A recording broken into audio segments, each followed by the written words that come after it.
Hello, everybody. It's Preston Polter here with Pocket Jacks Comics, and I am joined by John Lamont, once again presenting pages, and has been pretty active in the Discord. Looks like you're putting your offering for your urban vampire story.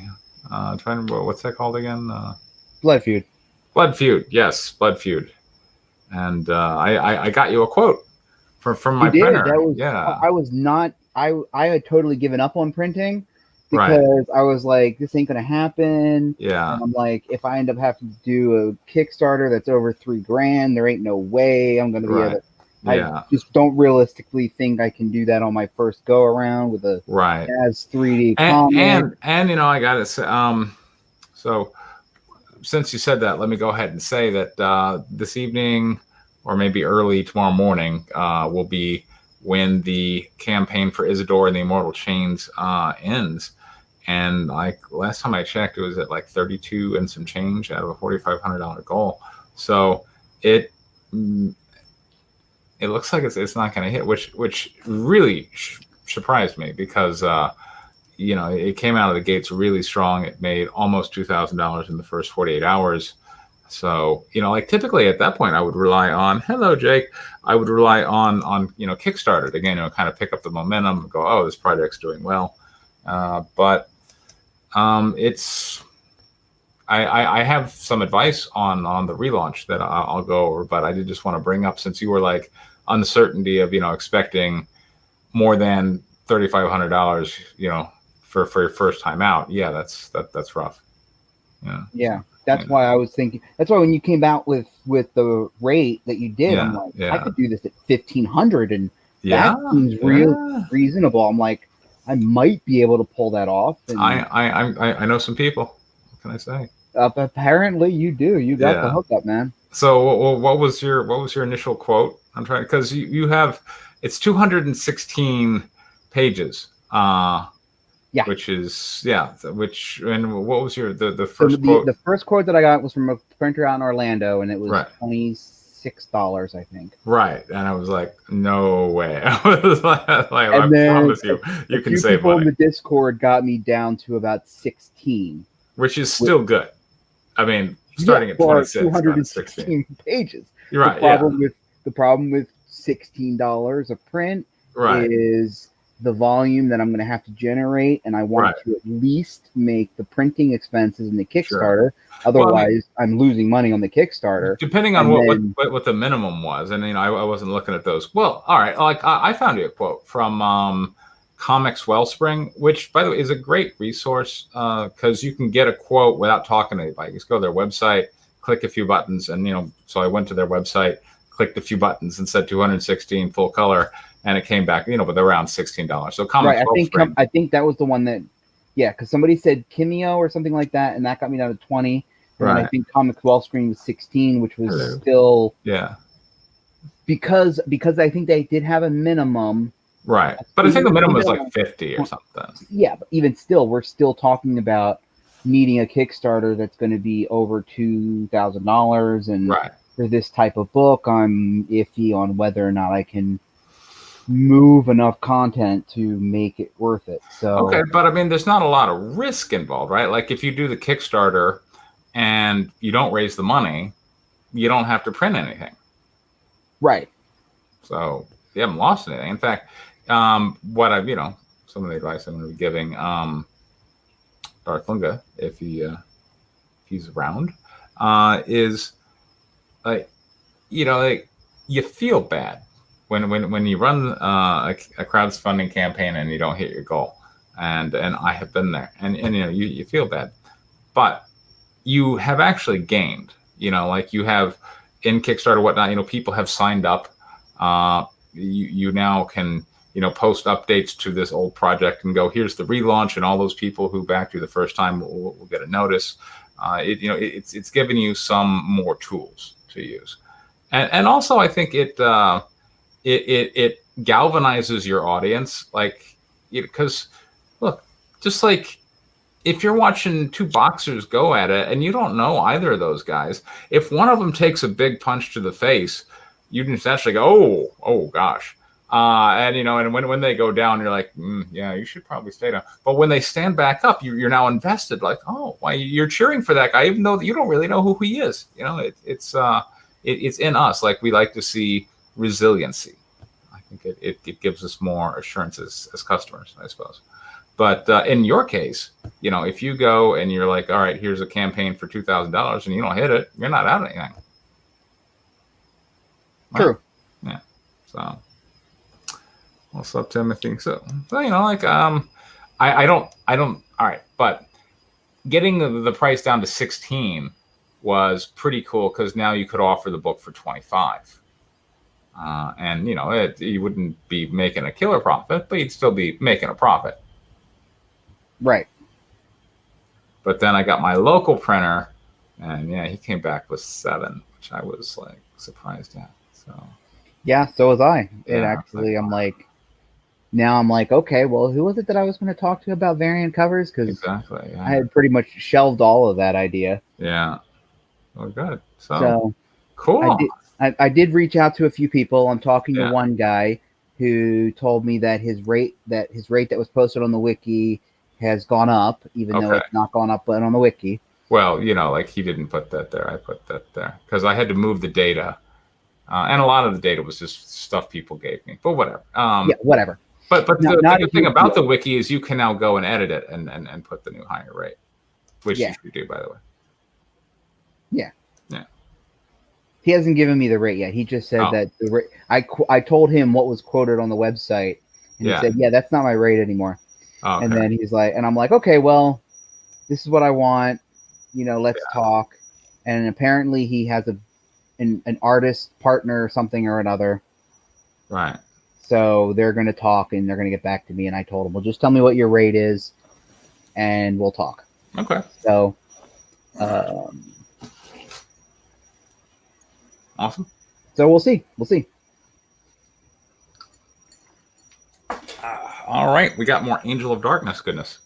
We do have Angel of Darkness goodness. We do. And in other news, the artist that Larry Holder has set up for Samuel Erebus has started handing in layouts and character design sketches. So I'm seeing cool. I'm seeing good activity around me. I am shipping out the books for Guinevere 3 Musashi adult cover. Should have that campaign done in a couple of days, and then I'm going to be launching the Guinevere 3 mega campaign. And I got a lot of hopes on that one. So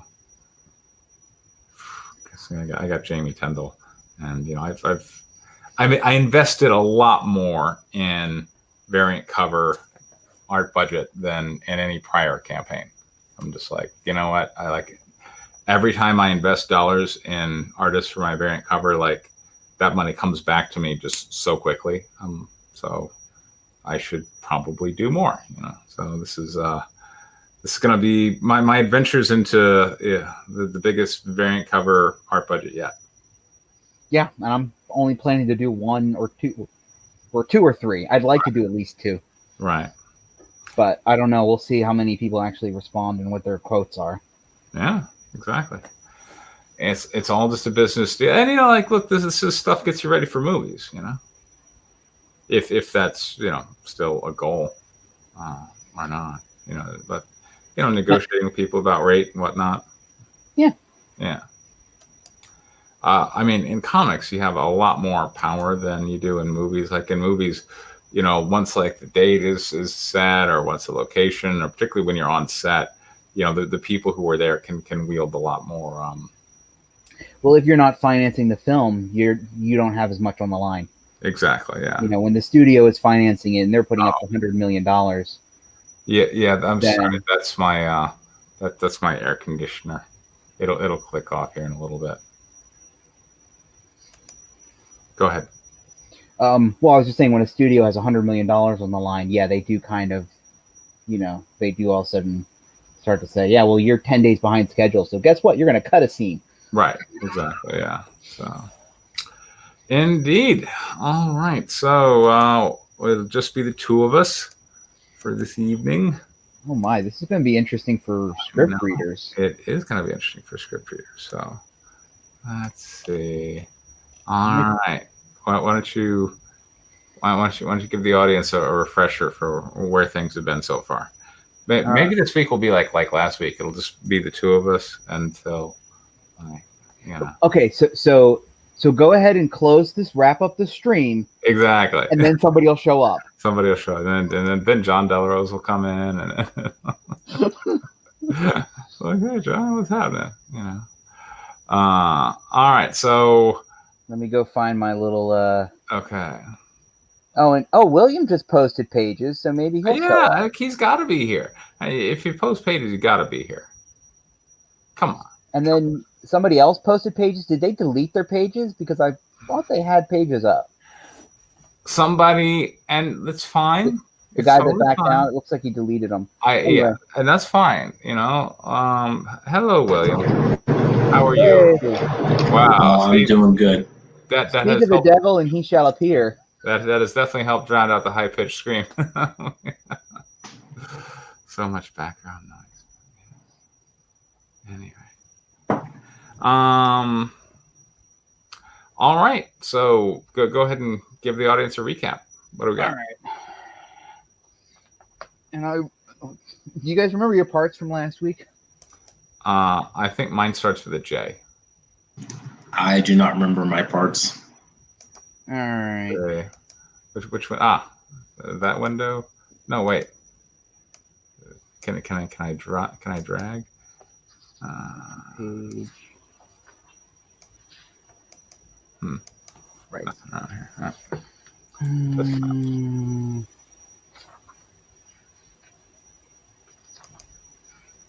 Oh, well, okay. Then we'll just give it the whole way. Oh, I like that one.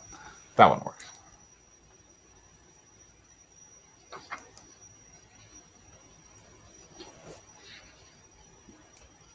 All right, Preston, I'll have you read for Hansu. Okay. William, can you read for Random Conscript? And you know what? No. I'll read for Random Conscript. You okay. can, William, will you read for Njoko? And then when we get out of that scene, Preston, I'll have you read for Nikki. And William, I'll have you read for Aaron. And I'll read for Random Conscript, and I'll narrate. So I'll do the extras in the narration. And I think that pretty much covers it, because this one's going to be a lot of action, not a lot of dialogue. All right, so I got Hansu and who else? Hansu and Nikki. Nikki, okay. And William, you'll be Aaron and Njoko. And I think that's pretty much it for these pages. Awesome. Let's do it. Yep. All right. So, and this is the 59 page, right? Starting at 59? For me, it just says, oh, yes, it does say 59. All right. It's a little bit further down on 59 because it's not exactly the top of 59. All right. Previously on Angel of Darkness, it's 1939, Africa. The impending war against the Axis powers has taken a backseat to survival. As the Cape to Cairo Railway's train is dangerously picking up speed, Major Hansu has led a desperate attempt to retake the train engine. Meanwhile, Colonel Amos and Second Lieutenant Aaron Rice are preparing for the final assault against the zombie horde. Interior-exterior, Cape to Cairo Railway's engine. The shadow forces itself into Zombie Jakande. Zombie Jakande leaps onto the railing. It startles the conscript crossing the coal box. He loosens. Loses, dude. He loses. Loses. Yes, spell it right? You wrote looses. But it should just be 1 O, Loses. Loses. Okay. Loses. As in the opposite of winning. Is losing. Yes. He does not win. He loses his grip. He loses, yes. Being shredded by the train wheels. The conscript giving cover fires. The bullets rip through him, but it doesn't even slow him down. Train coupler. Zombie Jakande reaches the train platform, throws the conscript off the train. The others open fire. Baggage coach. Hansu cranks the Gatling gun, swinging the barrel left and right.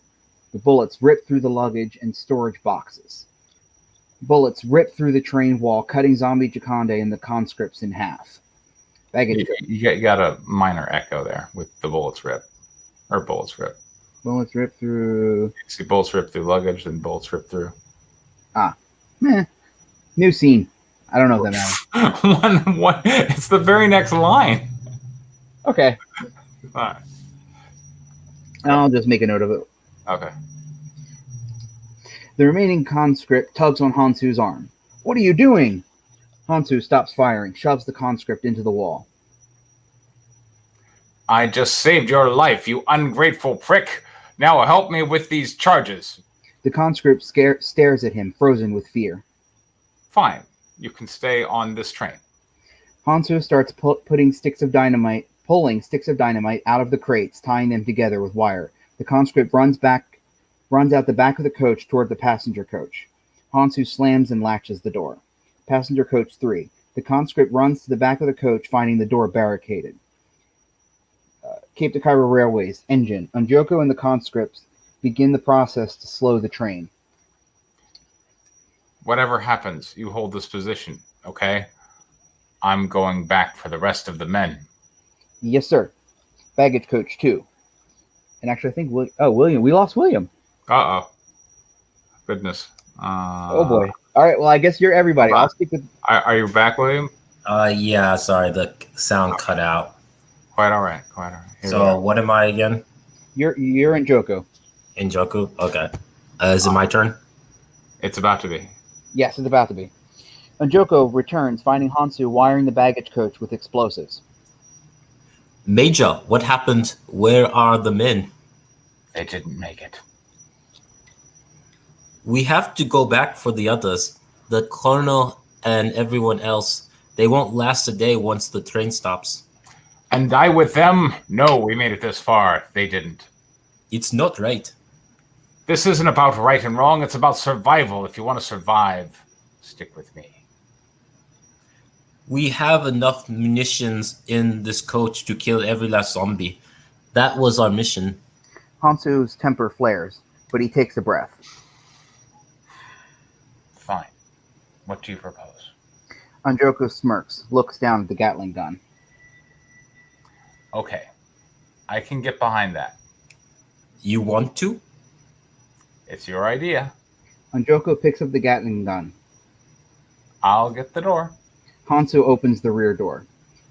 Train coupler, 2-3. Unjoko steps out onto the coupler platform, sees the conscript in the passenger coach. Hansu kicks Unjoko in the back, causing him to stumble. The weight of the Gatling gun sends him falling over the shifting plates of the two coaches. The gun falls under the train, being chewed up in the wheels. Unjoko turns to Hansu as a second kick sends him falling between the plates. Blood splatters across the couplers. Hansu looks up at the conscript, who stares in fright.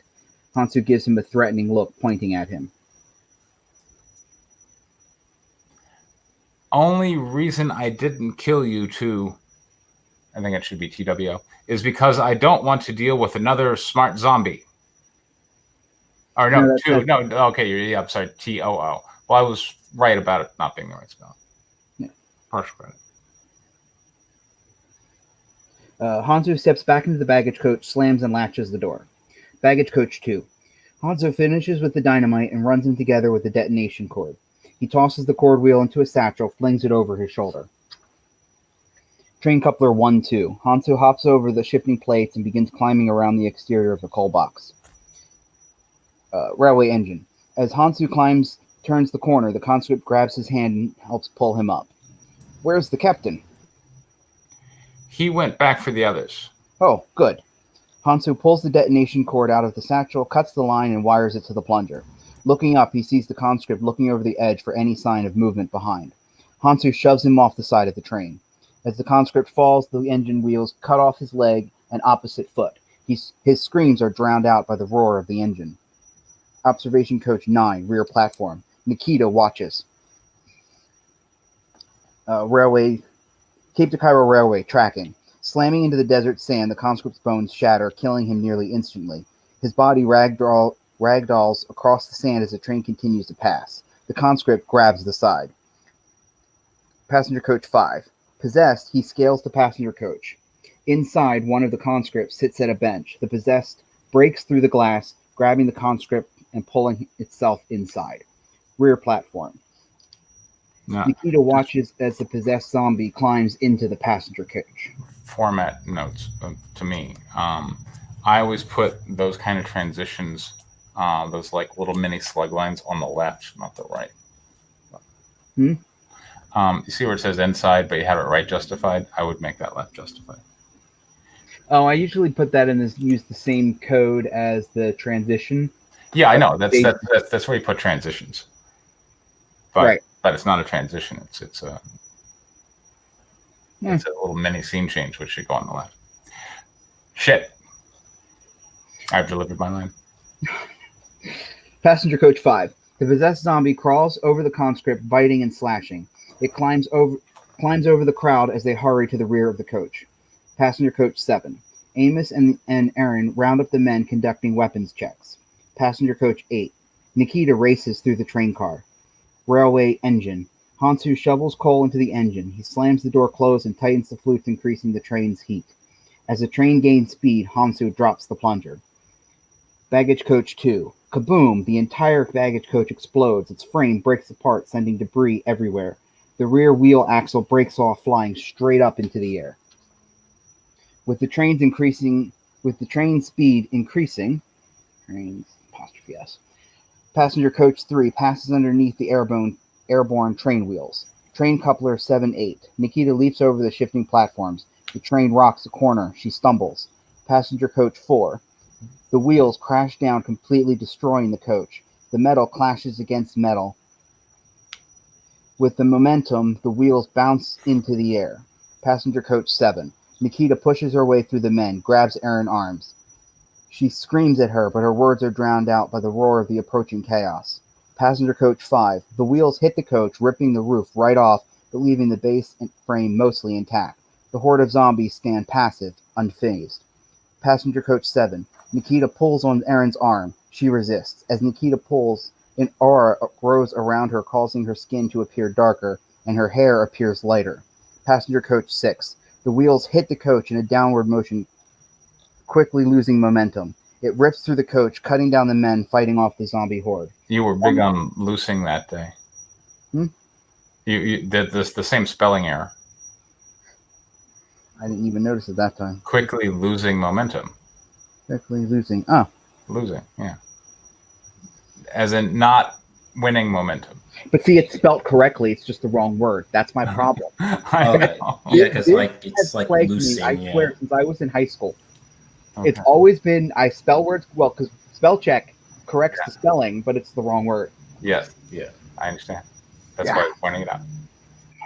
Let's go back. Yes. So it rips through the coach, cutting down the men fighting off the zombie horde.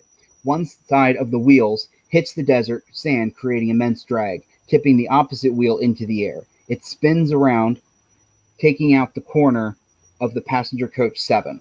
Passenger coach 7. Large splinters of wood fly like javelins throughout the coach, impaling the men. A large splinter runs Amos through the chest, pinning him to the wall. As Nikita pulls Aaron down to the ground, her skin turns pitch black. Her hair burns white. A splinter hits her back, shattering, that while it doesn't break skin, the force knocks them both to the ground. Passenger coach 8. The men look out the window at the destruction they see They see the train wheel roll away across the desert sand. Cape to Cairo Railways. The train engine and the first half of the baggage coach gain distance from the rest of the train. The rear coaches remain connected and moving at high speed. Passenger coach 7. Nikita's aura fades. She and Aaron look around. All the men are dead. Looking toward the front of the train, passenger coach 6 has been leveled, leaving only the foundation frame. Passenger coach 5 is mostly intact. The zombie horde take notice of Aaron and Nikita. They race forward. The shadow moves over the men in passenger coach 7, pulling them to their feet. We gotta move. Nikita pulls Aaron to her feet. Passenger coach 8. Nikita and Aaron slam the door shut, latching it. Aaron, who's Aaron? William. That's me? Okay. Quick, barricade this door. Lieutenant, what's going on? We lost the train. We need to barricade this door and buy us time. Time for what? We have supplies, ammunition in the officer's lounge. We're going to secure ourselves in there and wait them out. The conscripts gather up wood slats, hammering them across the door. As soon as this coach is secure, bring the wood and the tools back to the observation coach. Yes, ma'am. Passenger coach 7. The shadow hovers over Amos, pulling him through the wooden stake to his feet. It then forces itself into him. Zombie Amos runs towards the front of the train. Train coupler 2-3. Zombie Amos smashes the front door to pieces, stops at the edge of the platform. It lets out a loud roar as the train engine moves off into the distance and out of sight. Observation coach 9. And Erin pulls the rifle and ammunition out of the chest. She lays out boxes of ammunition with each rifle type and checks to ensure they are in working condition. Rear platform. Nikita walks out to the rear platform. Leaning over the side, she watches the train engine disappear into the distance. Train coupler 8-9.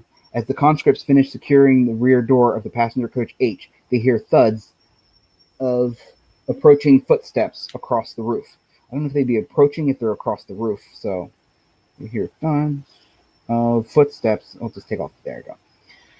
Looking up, they see Zombie Amos leaping from the roof of passenger coach 8 to the roof of the observation coach. Rear platform.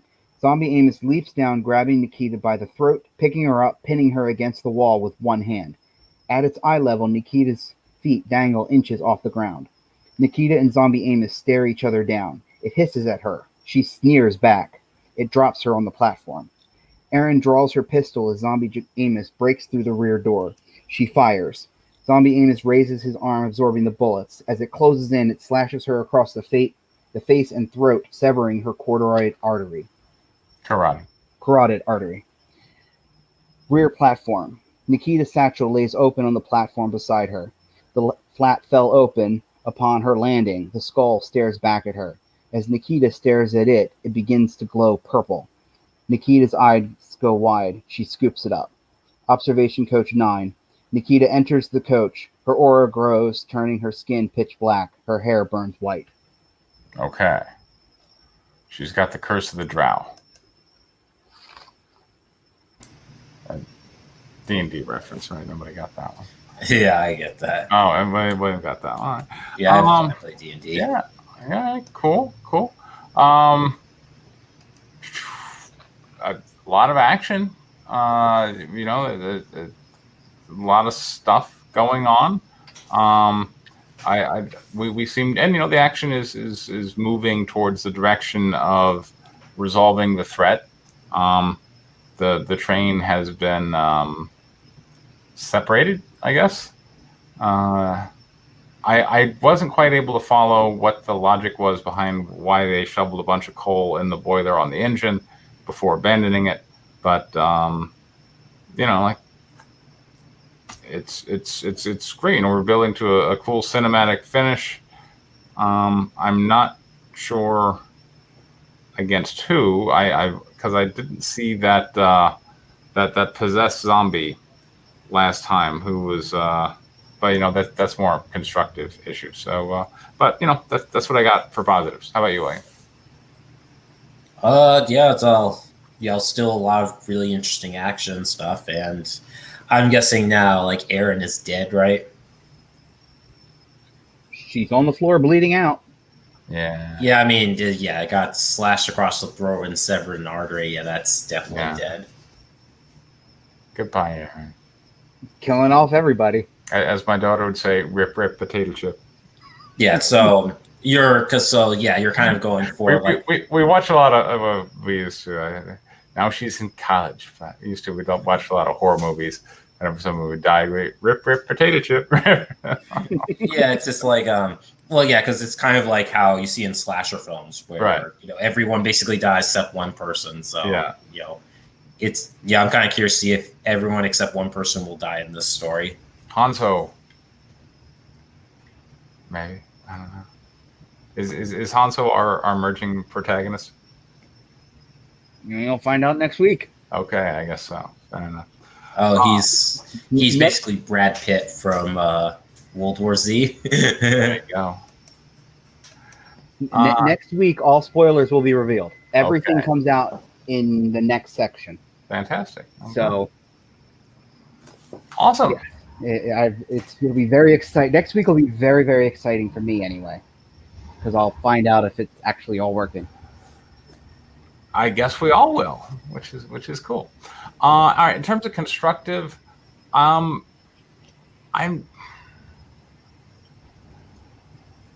not quite. The problem with the shadow jumping around is like I'm like, all right, who's the villain here? Is it the woman who's is it Nikita who's got that drow curse going? I don't know. Like I feel it building towards a cinematic finish, but I find myself wondering a cinematic finish against who? You know, I don't know who's supposed to be squaring off in the other side of this showdown. So I'm that part loses me a little bit. William?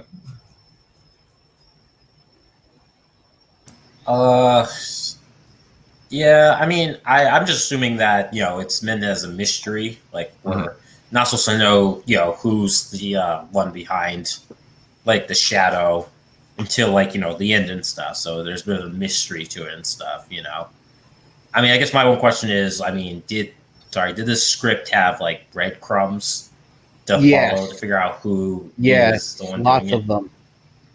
So I'm guessing there's also red herrings, right? Because a lot of times in mysteries, they say a good mystery has like red herrings. Yes. Like, so like, I guess you don't want to spoil it, but like Nikita might be a red herring and stuff. I've tried to put a lot of breadcrumbs and red herrings because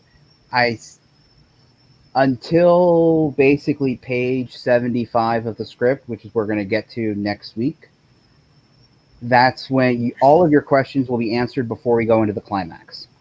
But the idea was to let the audience think about, oh, who is the bad guy? Who is behind the shadow? What is actually going on? And you don't actually figure that out until about page 75, and then we go into the climax. So it's kind of intentional, but I kind of want you guys to not you guys, but I kind of want the audience to be thinking about it and try to be figuring it out. And then it's also one of those things where if they watch this movie a second time, then they're like, oh, now I see what that's referring to that, and this is that over there. And that's kind of what I was going for, was something that's kind of on a 2 level. So, I guess, so did you notice breadcrumbs, Preston, while reading the script, or no? I mean, I didn't, but it's, you know, like this format is not the best for mystery building, you know, just taking it 10 pages at a time, you know, like 1 week at a time. So it's easy to lose things. I watched like the most detailed video I ever saw on John Carpenter's The Thing, and as you know, like both me and Mike are big fans of that movie, and it was like 12 unanswered questions. And you know, I've seen The Thing a bunch, probably seen The Thing more than like 20 times at this point, and I've watched review videos on it. I never even, you know, were like pondering some of the questions this guy was asking. Like he was going like, and where are the keys? And then, you know, he like the keys that, you know, that was used to get to the blood, and you know, and he shows the scene where like Bennings, like, you know, is being taken over, and Windows got really surprised, and you hear the keys drop, and he's like, you know, boom, right there, you hear it. And so, like, you know, there were a lot of breadcrumbs in that movie. There like 20 viewings, and I'm like, oh, I missed that. So, you know, you miss things. Yeah, I think it's cool when you don't. I saw the discussion on the Discord, and I think it's kind of cool when you don't answer all the questions. Right. Some questions need to be answered. Yes. Sometimes some questions are better left hinted at. Yeah. And not directly answered, because it kind of leaves you wondering. It leaves you walking out of the movie thinking about it. Right. You know, and that's when it's like when a movie stays with you after you've left the theater, and stays with you in a good way, not in a bad way. Right, exactly. You know, when it stays with you in a good way, or it keeps you thinking about, oh, what was that character actually doing or talking about? Mm-hmm.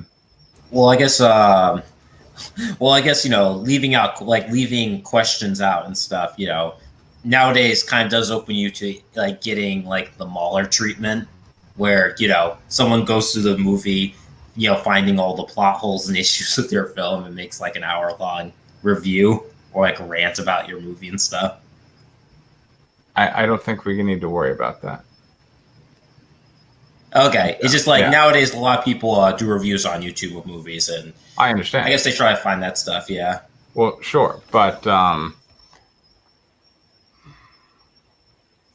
look, in general, and you can look at channels like Nostalgia Critic, for instance.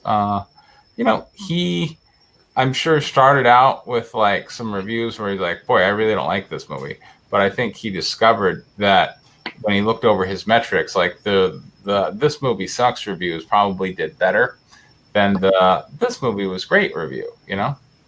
Yeah, I just so I guess I was just thinking that it seems like nowadays, like people have been developing movies very differently compared to they used to. Like I don't know, and people. I don't know, it seems like movie criticism has changed over the years. Yeah. Where it's like they go for stuff like that to find like minor details to pick apart and stuff. Okay. Wow.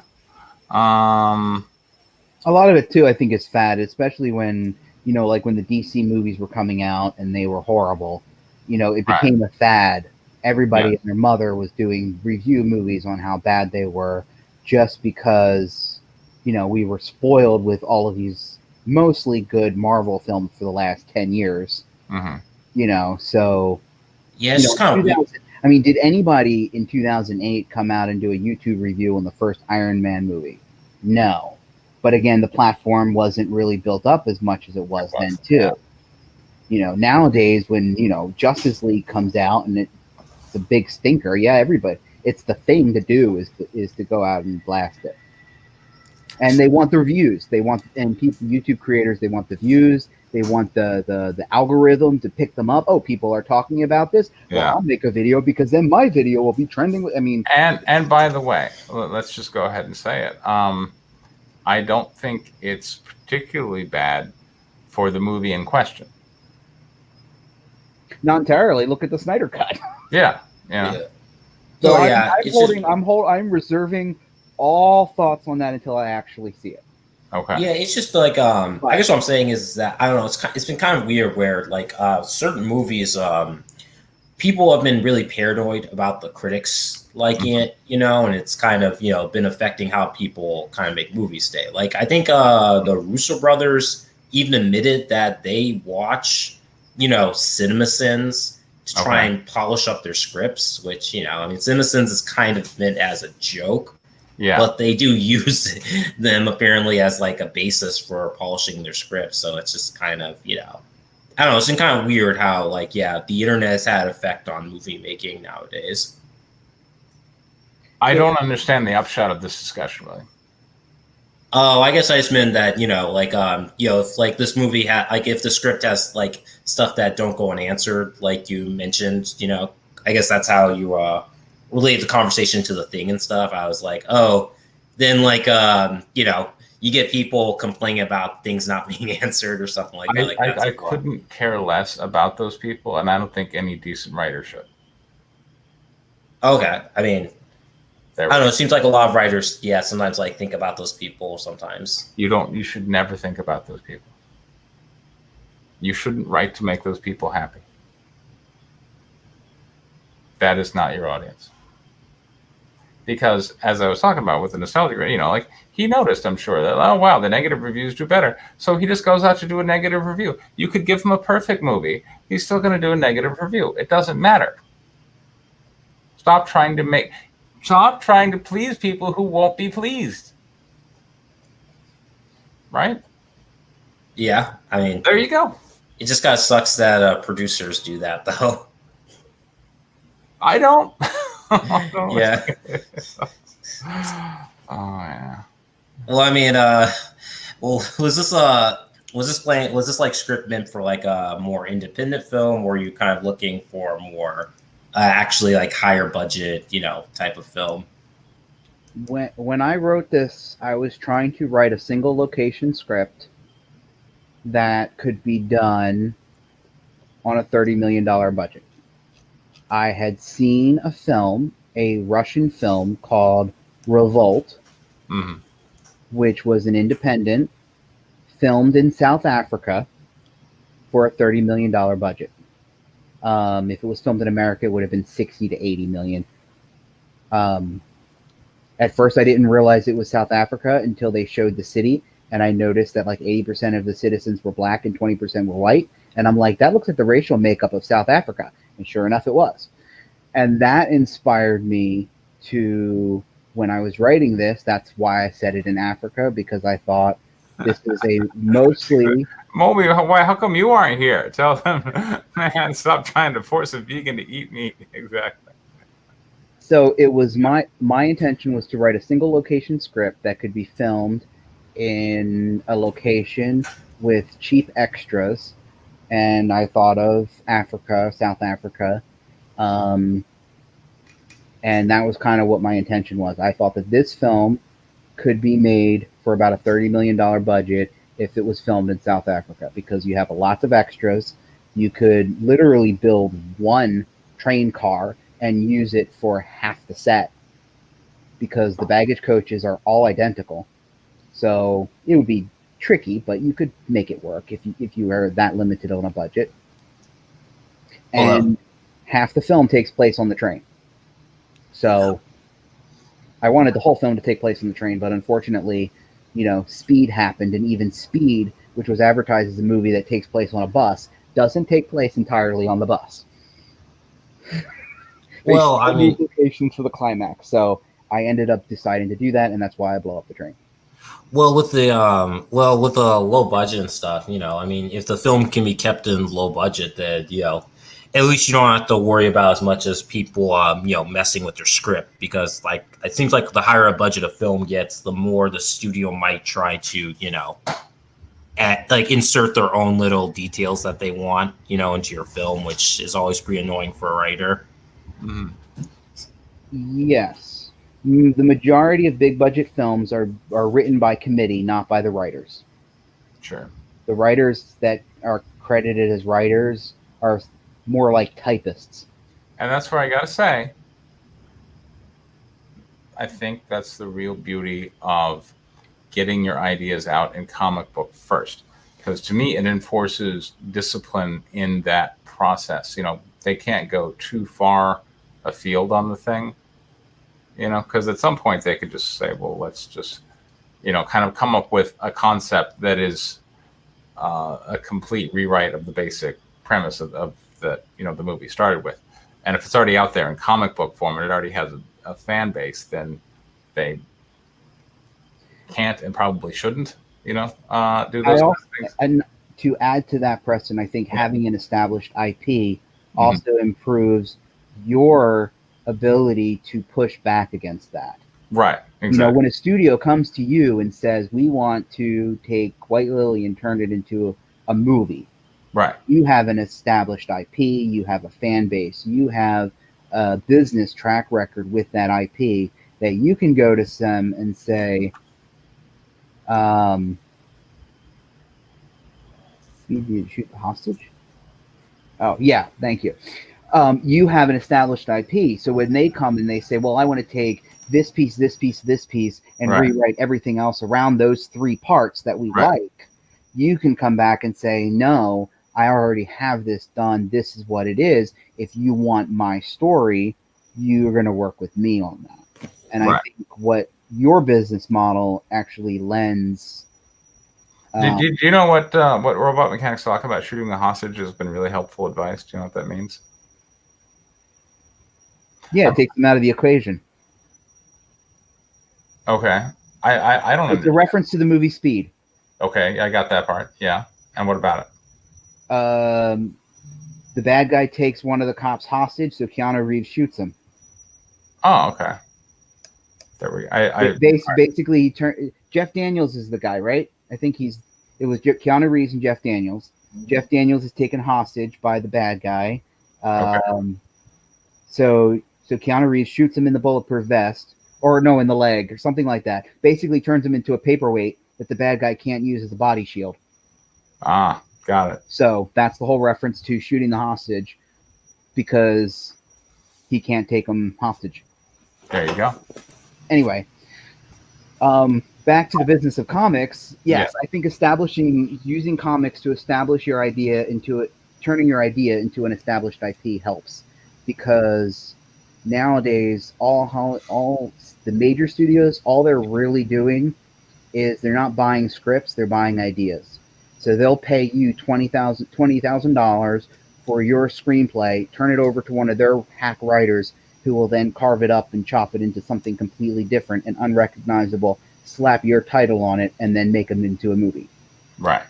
And if you're happy with that $20,000 and having your name as the story by credit on a movie, even though the screenwriter is somebody else, then, knock yourself out. But if you want to actually have the ability to negotiate or to say, no, if you really like my idea, this is what I want to be the on-set screenwriter.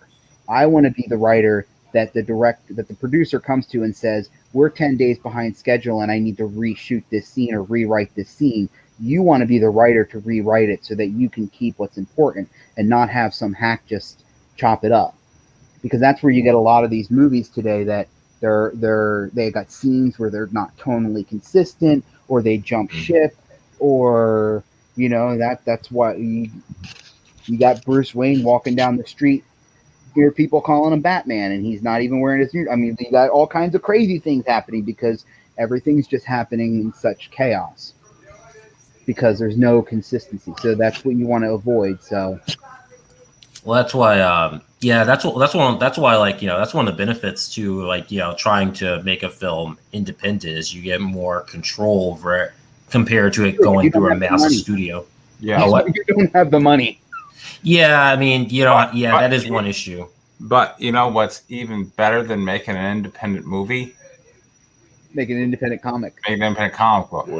Well, I mean to interrupt. I'm gonna say this, man, and this is the biggest problem with the American comic approaches. Why are you approaching your comic like it's a lesser art form than a film? There's a lot of great films inspired by greater comics. My thing is, you got look at what Preston's doing with White Lily and y'all comics. Notice you don't have a budget. You're not bound by the issues that a film comes with. Like White Lily, that plane crashing. Preston would agree that would be like probably $500,000 in CG. Yeah. So why are you limiting the scope of an art form where you not only have more control, but you could do far more scenes than you could ever do in a film? You could make in one sequence on a comic book where you have entire planets explode in high detail. You don't miss anything, but you do that in a film, you'd have to limit or cut out that scene. So my thing is, to me, and maybe it's because I seen how the Japanese ran with it, but I think the biggest issue we have with comics and the CG drama, all that, everyone's writing, and a high majority of people are writing the comics with hopes that it'll become a greater film versus, man, look, I was inspired by Frank Miller's Dark Knight, so I made a darker film. A lot of times. I look forward to your potentially depressing novel.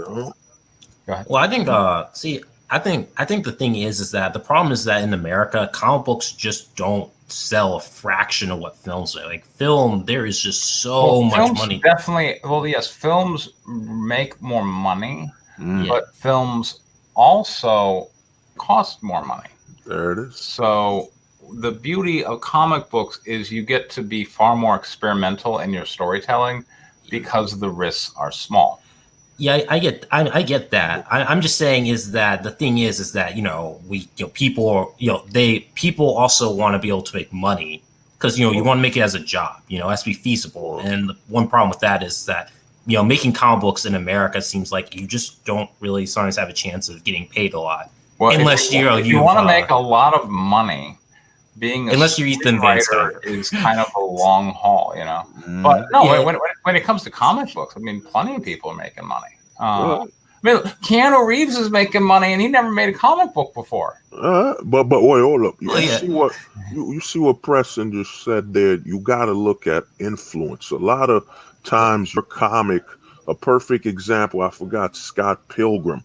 The thing is, your comic could expand to merchandise, and then your comic, you got to look at a film as an expansion of your comic rather than the film is the final goal of your comic. The greatest thing, and this is why, and I think Preston's more in the film, is comics have become the gold mine because a lot of Hollywood, studios have looked at and said, yo, the comics are literally panel by panel. Look at 300 and notice that it sold less 300, but the influence it had warped the entire culture. Spawn did not outsell the majority of films, but Spawn literally triggered an event that literally shifted the pop culture. You can't just look at the numbers. A lot of times, and I say this when I talk to a lot of indie guys, is a lot of indie guys don't know the merchandise and the influence aspect.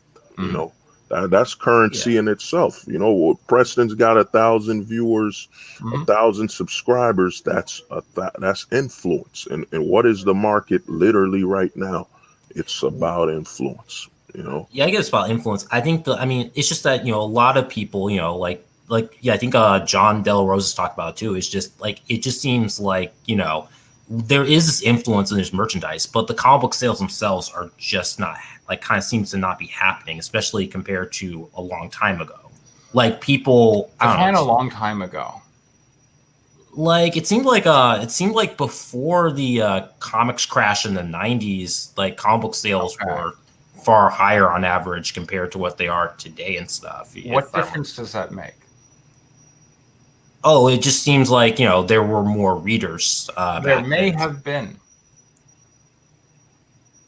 I mean, these days people got computer games and whatnot. I mean, I don't know, but the present is the present. And right now in the present, there's a great market out there on crowdfunding sites where you can go and look, I'm making money on Guinevere, and I think Guinevere 3 with his mega campaign with Jamie Tendall and all these, I'm expecting to do pretty well. As I said, I'm going to be disappointed if I don't. So I view this as a tremendous avenue to profitability, that I get to make money while I'm on the road to talking to other people who want to, I've been listening to some Todd McFarlane, and he said that he ultimately wanted to take his ideas and go in 4 different arenas: comic books, toys, and he did McFarlane Toys and did great stuff with that, computer games, and movies, right? Now, for me, I see a real growth industry here in role-playing games. I'm seeing just some numbers on, the games market on Kickstarter. Games is the #1 category on Kickstarter, and role-playing games, it allows you to recycle your art and maybe some of your content and your characters and make even more money. And I'm seeing a lot of opportunities here. So I simply don't understand your pessimism, William. I really don't. I'm just saying is I think I guess I'm kind of just looking at it from the comic book industry with the sales and stuff, because there's just been this lot of talk about what's been going on with a lot of places shutting down or just not finding the profitability in their comic books, the whole stuff with Marvel and DC and stuff. But Marvel and DC don't do crowdfunding. There it is. And if you allow me to interject, I'm gonna say something, and this is the biggest thing, especially in the indie market. We don't celebrate the victories of our fellow indies. John De La Rose would raise, 20 grand. Preston raised 30 grand. More reputable. I know a few creators, Unique Studios, a few buddy of mine raised 40 grand. They're succeeding. The problem with the indie market is that we can't praise our own. You want to praise Todd McFarlane, and I think it has to do with that. The farther they are, the more you want to chase them. You know what I mean? Preston's right here. John Del Rose is right here. We don't want to celebrate the victory of those that are close and we can reach. Todd McFarlane, all these guys, anybody where this is not their main focus, you got to remove them from the conversation. Todd McFarlane runs a toy company. Marvel and DC, their films, they're no longer even existing as a studio. As for the sales of the comic book shops, these are the same comic shops, and I'm a person, I tried to get a few books in my local shop. These are the same shops that used to exclude independent creators, even if they gave them a better price, even if they agreed to pay for the shelf space.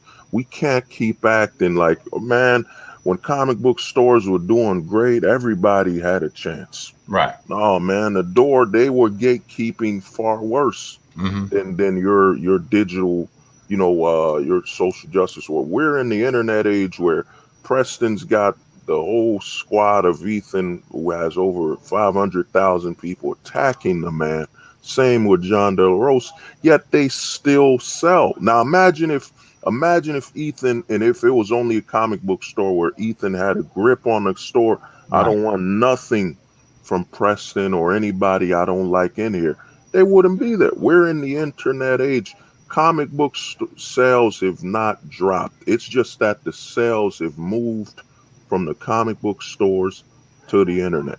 Right. And it's been like that. Once Comixology came out, there was a race, and the race, all these guys that keep talking about comic book stores, they're just, not only are they pessimistic, they're saying the only time the industry's in good shape is when I'm succeeding. That's where you see the corruption with the Ethans, your Zachs, where you're gonna curse out bad writing, but when you do it, it's justice.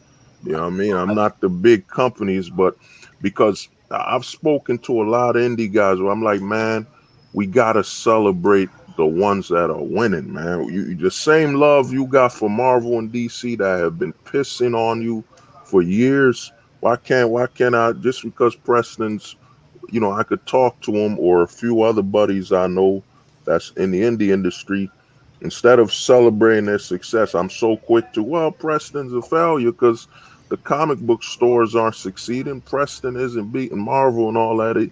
He's a failure. No, the guy's already won his own wars, and every time he wins a war, he opens the door for other guys to come in.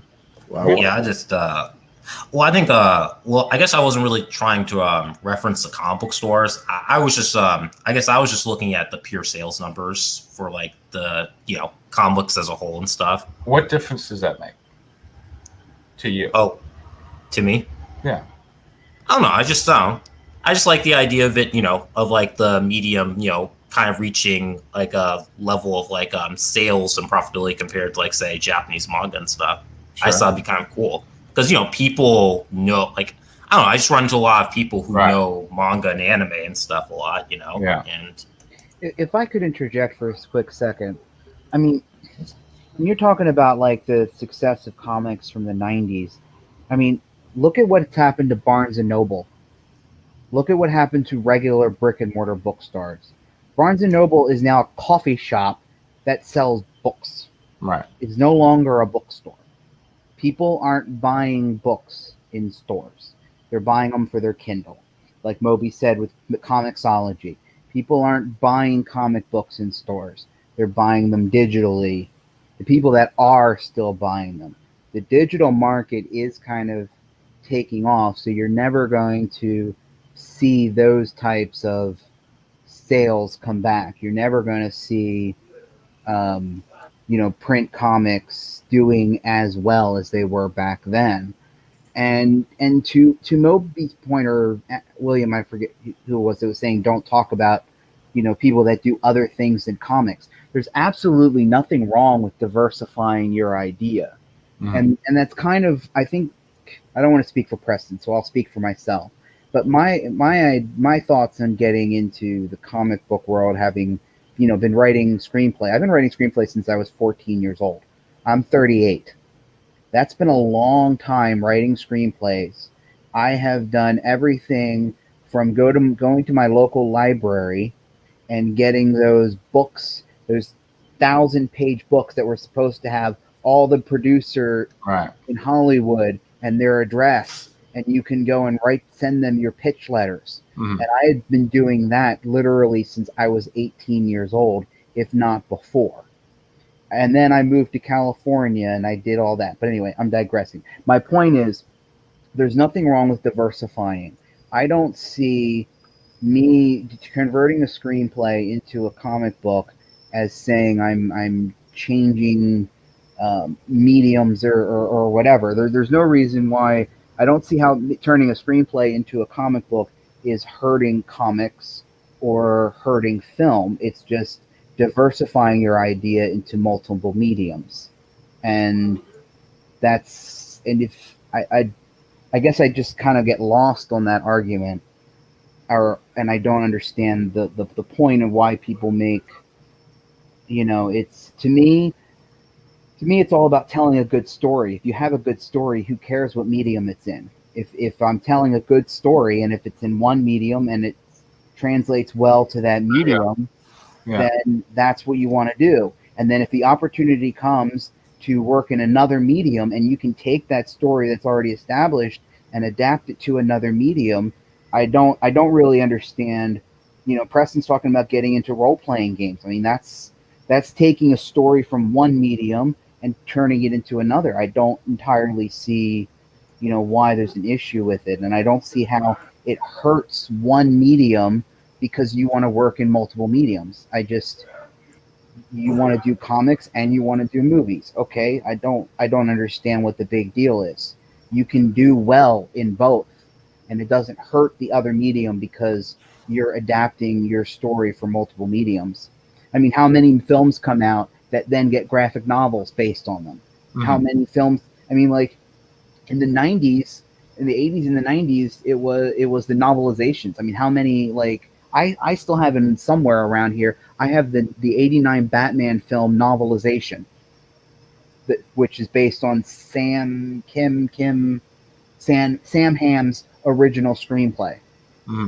Like those were big back then. Again, Batman was an established IP, but like you could go into Barnes and Noble and Book and Borders when they were around, and you could go into the movie section and you could actually see when all the big movies came out, there were novelizations. My daughter actually for a brief time was like really interested in like the novelizations of her favorite 80s action movies, because when she's viewing them, she knows like, oh yeah, the first Predator was good, but then none of the other Predator movies. And so knowing that, she's like, were there novels? So she got really interested in the novelizations and stuff. Right. And one of the interesting things about the novelizations is that the novelizations are typically based on an early version of the screenplay. So like Sam Hamm's Batman has scenes that were cut out of the movie. Right. And there were dialogue and there were things that never made it to the final film that were because it's based on his screenplay. So that's another one of those things where it's like when you take a screenplay and you turn it into a novel, now you have more freedom because you can do more things because you're adapting to a new medium. And then there was the comic books. I mean, I can't think of any right now off the top of my head, but there were films that came out that had comic books based on them after the fact. I don't know if they did very well, but as a comic book, but that's stories changing medium happens all the time, and it doesn't make one medium less than another. I think it's just a way of merchandising your idea. And as an indie creator, we should seize every opportunity that we can to merchandise our IPs.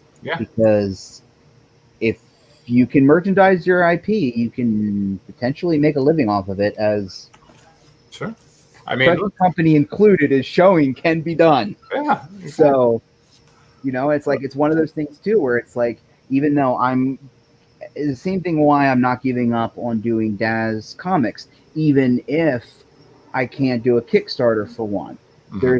They make money on Comic Fury. They make money on Patreon.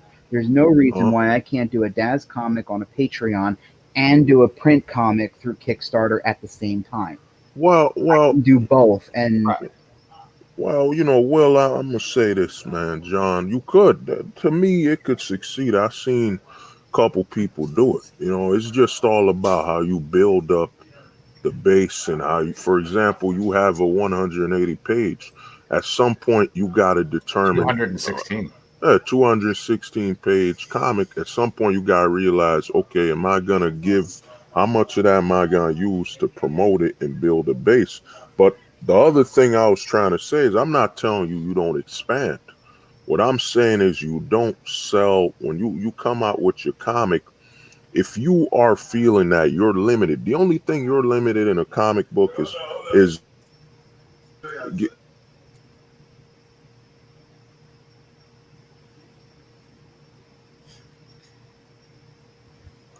yeah, my bad on that.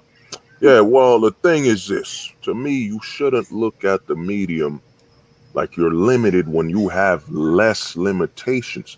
Some of the greatest films were inspired by novels and comics. I'm not saying limit them. I'm saying the exact opposite. I'm saying hit all the mediums. You're not lessening one medium because you're hitting multiple mediums. Right. Yeah. That's my whole point. And really, you should just be looking at this, quite frankly, not even as comic creators, but as IP creators. Exactly. Comics is simply we're storytellers. We're IP creators. Yeah. We're not, I don't look at myself as a comic creator, even if I make a comic book. I'm not looking at myself as a comic creator. I'm not. If I don't elevate the world of comics to new heights, is not going to cause me to lose sleep. My objective is to tell compelling stories. My objective is to make money telling compelling stories. So that's my. So I want to tell good, compelling stories. I want to build audiences and I want to draw them in, and that's kind of what I want to do. And I'm not going to limit myself to one medium over the other. If after spending 15 years trying to do screenplays, it didn't really work out for me. So now I'm like, well, I think comics is a medium that I can get into. It does have a lower cost for entry, and it gives me more control over it. I can tell the story I want to tell without having to worry about pleasing a producer who's putting $100 million on the line. Or how much your idea is going to cost. Right. Well, it's only going to cost as much as the artist is going to charge me. Right. And the artist, and that's based on how much I'm willing to pay him. So if I've got $100 a page and I'm doing a 200-page comic book, then that's what I'm doing. Yes. Oh yeah. Well, the thing I'm saying is this, man. My thing is, you don't call yourself just a comic creator. You gotta also look at your resources. A lot of times, the next story is based on how you manage your resources. You know what I'm saying? But I would say this. I say when it comes to the comic aspect and expanding, it's all about, in my honest opinion, it's how you release it and time it and operate within your resources. And you do not, and I'd say for your own creativity, you don't act like, well, because it's not a film, it's not successful. I'm not saying no one expands. I would never say you don't expand. But I'm saying is, you're always one book away. Like, for example, Preston has, you got White Lily and you got Guinevere. But the most successful one is Guinevere. So you might start off with one series, and the second one's the most successful, or the third one. It's all about continuing that production. And that's one thing I give, John Delos and Preston is that continuation. There's a lot of guys where there's a long gap in creation, and that's what I say. A big killer is what I believe is momentum. You have to be able to maintain the momentum. And I've even spoke with Preston sometimes about, like you said about tabletop, that could all be done. You know, we can all. There's always room for expansion. Like when he said, you know, you reuse your art assets. I was working on a card game where the goal was, and I told other creators, is we can reuse our art assets, panels, to even create, like, for example, you got Guinevere, you could have a special attack be, you know, called Gatsby, and it's literally from a panel from the comic book. Yeah. You turned into a card. There's always ways to recycle. I believe that's our biggest strength as indies, is how do we recycle our stuff and turn it to something new? Yep. Yeah. All right, William. So tell us about Virtue. Okay, so this is like, you know, my first, you know, I guess stab at like writing a superhero script for a comic book and stuff. Awesome. You know? Awesome. Yeah, this idea. I gave the first time in my career, I told an artist, I'm like, all right, now I want you to put a cape on it. So yeah. Yes. So yeah. So basically, backstory for this story was that, you know, I wrote a short story for a writing class at a community college like a couple years ago and stuff. And, you know, this character appeared in it. The story was kind of meant as like an atom punk novel, kind of based around nuclear energy. And I kind of threw in a couple of like, you know, superheroes in there as well. So I decided to take some of those heroes and like, you know, give them their own little story and kind of separate it from that. Okay. Because yeah, that's kind of my idea. And I am trying to like, I want to try and do like a new kind of a little experimenting with like keeping superpowers vague in their explanation of where they come from, to like just, you know, not focus too much on, oh, this is how these powers came about and stuff. All right, assign the parts. Okay, so I guess John could be a narrator. There you go, John. Obi could be Virtue. Preston can be like the mass communist. Hell yeah. And then Preston and Moby could be firefighter 1 and 2. Ownership is theft. Yeah, and then John could be like Hex Girl. All right, and you want me to narrate and be a character? Yeah, that'd be fine. Yeah. Okay. Who's gonna do captions? I think narrator could do captions as well. All right, okay. John, take it away. Page 1, panel 1. Close-up shot of Virtue's upper torso. Virtue is wearing shining knight's armor with a white cape that has a red cross on the shoulder side of the cape. Virtue has a neck-length, bright blonde, wavy hair. There are clear blue skies behind him. Caption: the world has changed a great deal. Panel 2, sideways shot of Virtue standing on top of a tall building. His cape is flowing backward with the wind. His head is slightly glowing with white light. Virtue has the body of a tall, strong man and has a very handsome face that fits the look of a nobleman. Caption: it has been a little over 3 decades since the world became fully aware of metahuman phenomenon. Virtue is overlooking a more advanced 1950s Los Angeles with his hands on his side. It was during World War I that metahumans came out to the open. Before then, metahumans were myth and the legends like Bigfoot and the Loch Ness Monster. Virtue takes off into the air at incredible speed, causing birds to fly away. In ancient times, metahumans had been called gods, monsters, heroes, and legendary warriors. Those on the side of good were named as heroes and noble gods. Those on the sides of evil and chaos were labeled as monsters. Virtue's face becomes alert as he hears someone cry out for help. Sound effects. Today, a hero has lots of work to do, and there is always someone in need of help in this busy world. All right, wait. I gotta. That sound effect should be on its own line, and you should put what the sound effect is. Yeah, I was a little thrown off by that too. Yeah. I mean, this isn't a movie. This is a comic book. So there's not going to be any actual sound. You got to tell the letterer what sound's supposed to be there. All right, go ahead. Panel 6. Virtue flying down as a blur toward a street that is blocked from view by buildings. Page 2, panel 1. A beautiful young woman is on her back as a man dressed in red and black with a ski mask stands over her with a long blade coming out of his right sleeve. He is a metahuman with the ability to transform his hands into blades. The woman is terrified and in shock. All right, I'm gonna just formatting wise. That descriptive line, it doesn't. You're telling the artist what to draw, so I mean, yes, it's good for them to know that but all right, let's just show us he's a metahuman. Yeah, show us his arm with that right. hand exactly. into a knife. Yeah, that would be far better written as a art direction to draw his hand as a knife.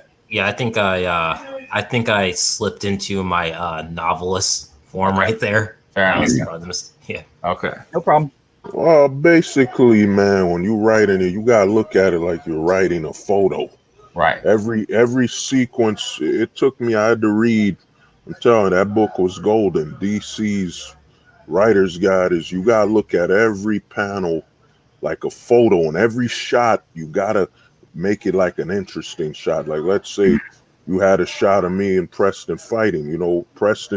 If Preston's choking me, you gotta be able, what angle, what is the shot? Can I only see Preston's arm? Because the way you're writing it, it's more of like a film. Yeah. Caption. There needs to be someone to answer the call for help.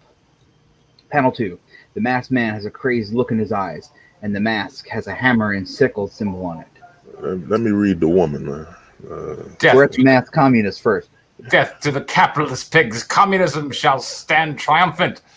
The woman has her hand raised as she screams, "Someone help!" The masked communist brings his blade down at great speed. The blade strikes the asphalt, causing it to crack. Communists hate roads. Huh? For some reason, the communists stabbed the asphalt road. Communist. Maybe it was a capitalist asphalt. Could be, yeah.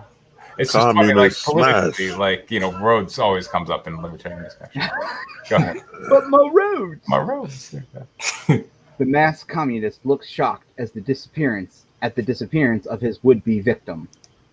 So that you might want to describe that. I don't know. Hey, what's up? Yeah, go ahead. Panel 1. The masked communist looks over to see the woman in the protective arms of Virtue. There is a crowd of people behind them, all looking at the two of them with shocked faces. Fortunately for her, America's white knight answered her cries for aid. Virtue releases the young woman from his grasp as he keeps his eyes on the masked communist, who is off panel. Am I Virtue? I think it's Moby. All right, Moby. Everything is going to be all right, ma'am. I will handle this red-loving criminal.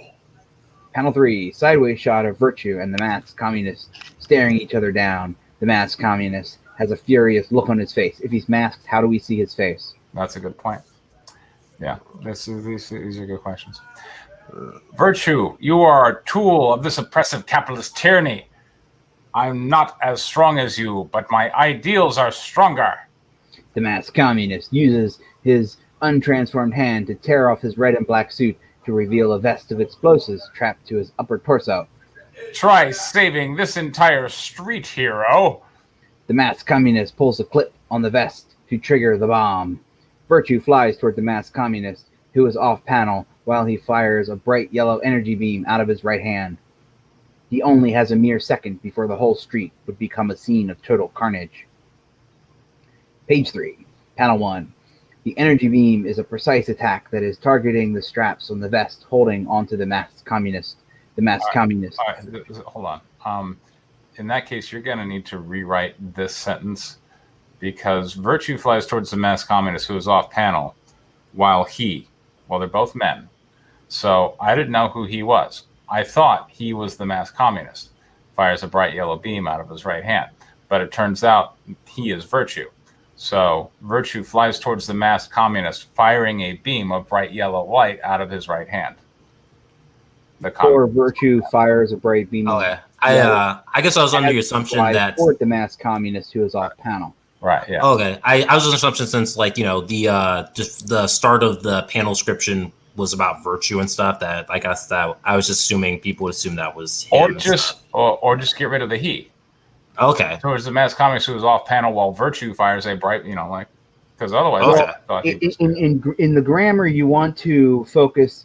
You pick your noun and then what the actions that noun is doing before you go to the next noun. When you go, because what you're doing is you're going from one noun to an action to another noun to an action to a noun to another action referencing the first noun.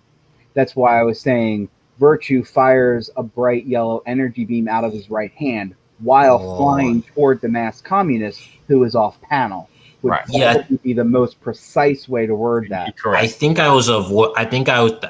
just wanted to avoid using the word twice, the name twice, thinking, I'm kind of using the same word in the sentence. Well, names get around the echo rule. Oh, okay. Particularly when you have to identify them. So. Yeah, because you want to be precise in what you're saying. Yeah. All right, panel 1. The energy beam is a precise attack that is targeting the straps on the vest holding on to the masked communist. The masked communist has a shocked look upon his face.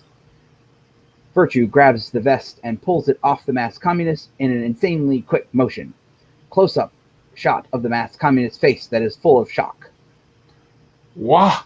No! Virtue spins around as a blur while holding the explosive vest. The hero knows what his next course of action is. Virtue throws the explosive vest into the sky. A large shockwave of air bursts out from Virtue's hand, releases the ball. Stonehaven toss. The vest travels so fast through the air that it splits the clouds apart. Page 4, panel 1. There is a small flash in the sky as the vest explodes. What started as preventing murder now had transformed into preventing terrorism. Panel 2, the masked communist looks up into the sky with a disbelieving look on his face. This is somebody likes my no. It's my only opportunity to be compared to James Earl Jones. Masked communist, you're up. All right. Where am I? Panel 2, but how? Okay. But how? Those explosives should have gone off when you hit me with your energy beams. Panel 3, Virtue firmly grabs the masked communist by the collar and holds him up while he struggles to break free. Virtue has a triumphant smile upon his face.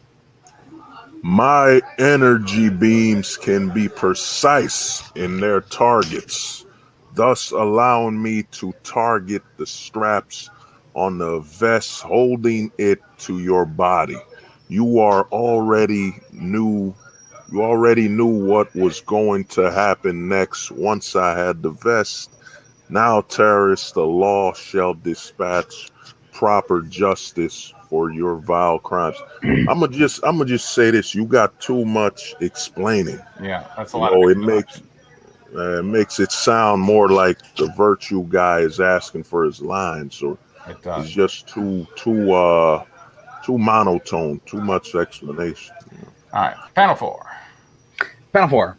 The masked communist glares pure hatred at Virtue and has a snarling look upon his face. Justice?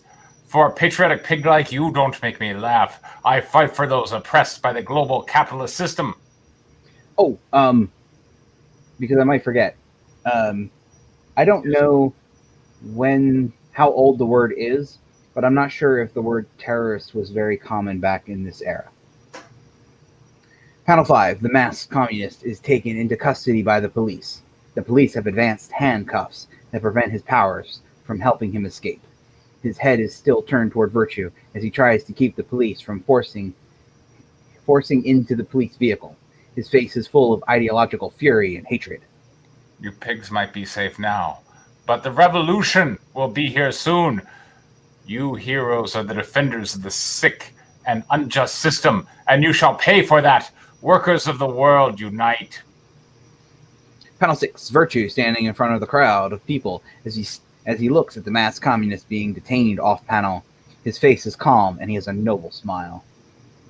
You communists are all so much alike. Always excuse your heinous actions as noble and good. But for as long as I am America's hero, I will never see it fall to the likes of you. And I will cut it there. The United States of America will be the entire beacon for life, liberty, and the pursuit of happiness. I'll just say that one, you have it feeling more like a run-on sentence, you know. Page 5. Page 5, panel 1. Crowds of people cheer with joy at Virtue for his victory against the evildoer. USA, USA, USA. Panel 2, Virtue waves at the crowd with a bright smile on his face. He is the symbol to these. He gives them hope and inspires them not to live in fear. He was the light in the darkness that plagued the world. Panel 3, reporters swarm around Virtue. Virtue, do you think this criminal is a Soviet agent? Do you have any plans to work with other heroes to fight back against the Red Menace in the States? Is it true that communist groups have been recruiting metahumans to their cause? Virtue, with his hand... Oh, I'm sorry. I thought that was a reporter again. Virtue, with his hands raised to chest level and a calm expression on his face. I do not want to make any quick assumptions about what had happened just now. The police will investigate into who that man really was. As for the question on me working with the other heroes, I can say that I have formed no teams or really partnered with any of the heroes on a consistent basis. Panel 5, close-up shot of Virtue's ear with a fire siren sound effect. Caption, duty calls again for the hero. Panel 6, Virtue launches up into the air at incredible speeds, causing wind, blow, and knock hats and papers about. Yes. And the sonic boom that makes everyone deaf. Page 6, panel 1. A building is on fire with large roaring flames. There are fire trucks and firefighters trying to douse the fire with water hoses. There are citizens running and screaming away from the scene. Panel 2, two firefighters with intense looks on their faces as they handle the fire hoses. The foundations are going. We probably only a few more minutes before it comes down. There's still at least 10 people in the building. Damn it, the fire is too strong, and the structure isn't safe. Panel 3, Firefighter 2 aims his fire hose at the flames that have engulfed the front of the building. We need backup! We need one of the heroes right now! Panel 4, close-up shot of Firefighter 2's face as he hears the voice of someone off panel. Good thing I was flying in the area. That was I think it's John. Yeah, it's... Panel 5, Firefighter 2 is looking up in surprise and amazement as the owner of the voice is off panel. Panel 6, Hex Girl is hovering over the firefighter on a broomstick. Hell yeah. Oh yeah, I'm liking this girl already too. Hell yeah. Story just got better. She is wearing a black witch's dress with orange and black striped stocking. She has a crimson red hair and bright green eyes with black eyeliner. She has a pretty face with a seductive beauty to it. She is also wearing black pointy witch's hat. Looks like you boys could use some help with the rescue. Panel 1, Hex Girl lands next to the firefighters while the two of the men stare at her with shocked looks on their faces. Who are you? Panel 2, Hex Girl holds out her broomstick in front of her with the firefighters looking on from behind her. Just a witch doing a good deed. Panel 3, close-up shot on the fibers of the head of Hex Girl's broom shooting off of it at an incredibly fast pace. Panel 4, the broom fibers quickly fly into the burning building. Panel 5, a man who is cowering in the burning building is picked up off the floor by a small amount of broom fibers bunched together. Wow. Panel 6, shot of the outside of the building with several people being pulled away from the burning structure by the flying broom fibers. Panel 8, page 8, panel 1. The firemen are looking on with amazement. Panel 2, the rescued people are placed on the ground by the fibers. Panel 3, Close-up shot of fibers flying through the air. Panel 4, the fibers are flying back to the broom head. Panel 5, the firemen are still staring at the people who are rescued in amazing. Firefighter 2. Rescued in amazing. I like it. Incredible, she rescued them so quickly. Panel 6, Hex Girl holds her now completed broom with a smile on her face. Agatha Redwood, superpower, witch broom. She can manipulate the fibers on her broom head, and a small amount of these fibers bundled together are strong enough to carry the weight of an adult human being, which we just saw, so why are we explaining it? This power also allows her to fly on the broomstick, just like a witch from a folktale. What can I say? I got a talent for getting things done quickly. It's like magic. There's something to be said for exposition here, because when the wood fibers were picking people up, I'm like, what? WTF? But then when they explain it, like, oh, okay, she did that. Fair enough. Yeah, so so the little exposition at the end, that is basically me kind of ripping off My Hero Academia, because that's literally what they do in the manga and anime, is that's explain fine. Everyone's superpowers. Yeah. All right. 10 pages of virtue triumphing over communism with some hot seductive witch action thrown in. I like it. I want to see more. It's good. Thanks for bringing these in. I've next week bring me more pages on virtue.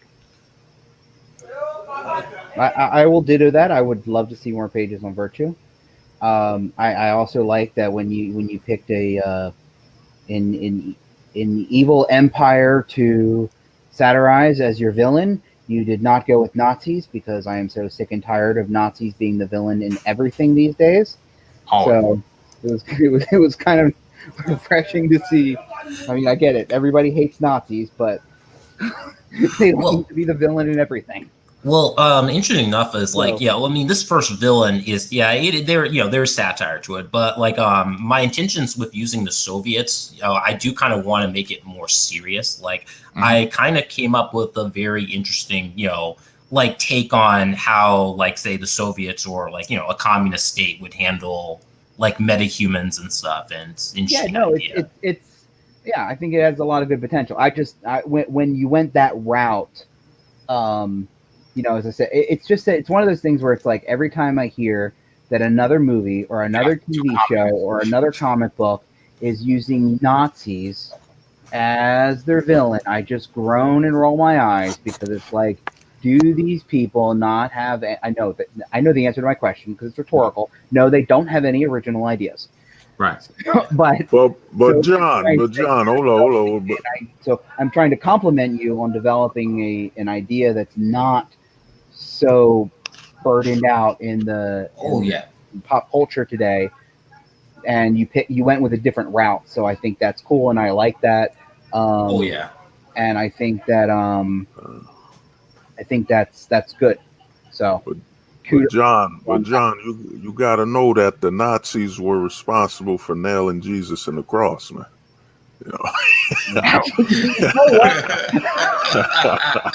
Demonetized. There you go. Moby, what do you think? Well, all right, I'm gonna be. The thing is this: I say the strongest aspect of the script was the villain's dialogue. His dialogue was precise. When you're trying to bring people to your cause, you're gonna talk more. But that hero, you had him talk like he's introducing himself to the public, where he's got to explain too much. He would be more direct, since he's already established. Here's what's going to happen to you. Bang. Next scene. Here's what I'm doing. He'd be more direct. I think a good book you need to reference and look at is Superman Red Sun.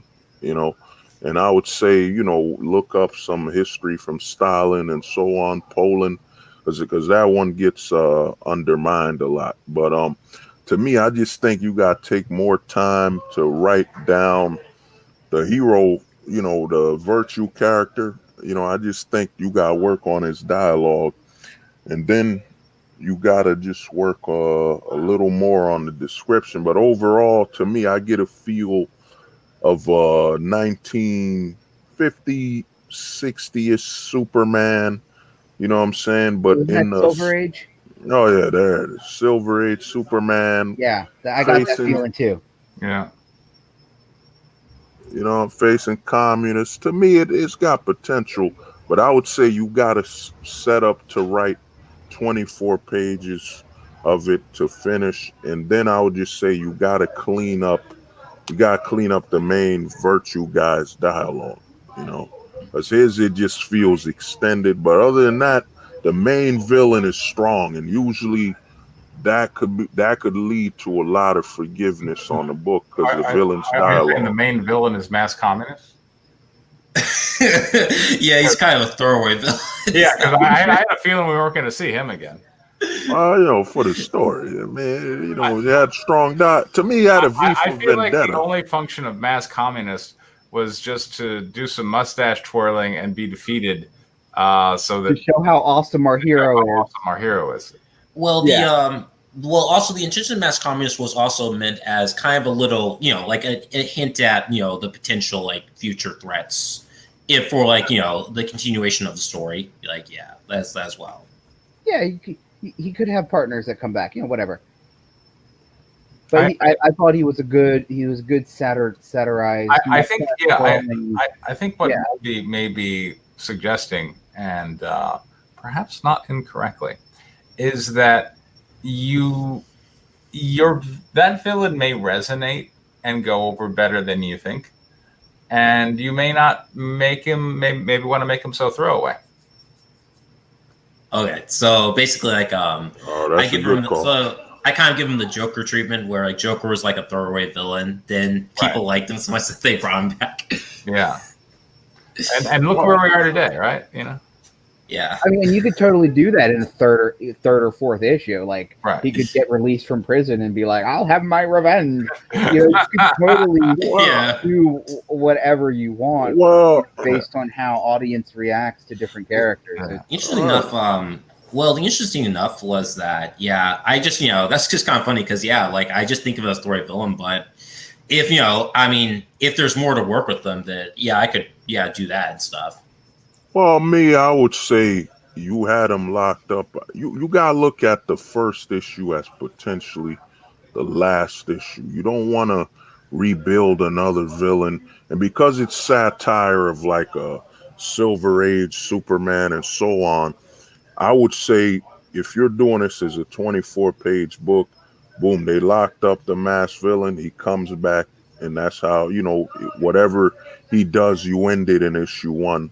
With how they bring him back to prison or he escapes, because you don't want to reintroduce another villain and rework that, because you're working on oversaturated and overdone type material, and that material becomes more risky where you won't have a second chance. It becomes that first issue has to be a bang, so people are like, okay, it's satire of Superman and all, but I like it and I want more. Because to me, the mass, the name's simple enough. It's kind of like a joke. But to me, you got a V for Vendetta type vibe with him. If you could approach it, V for Vendetta meets Joker, it could be something.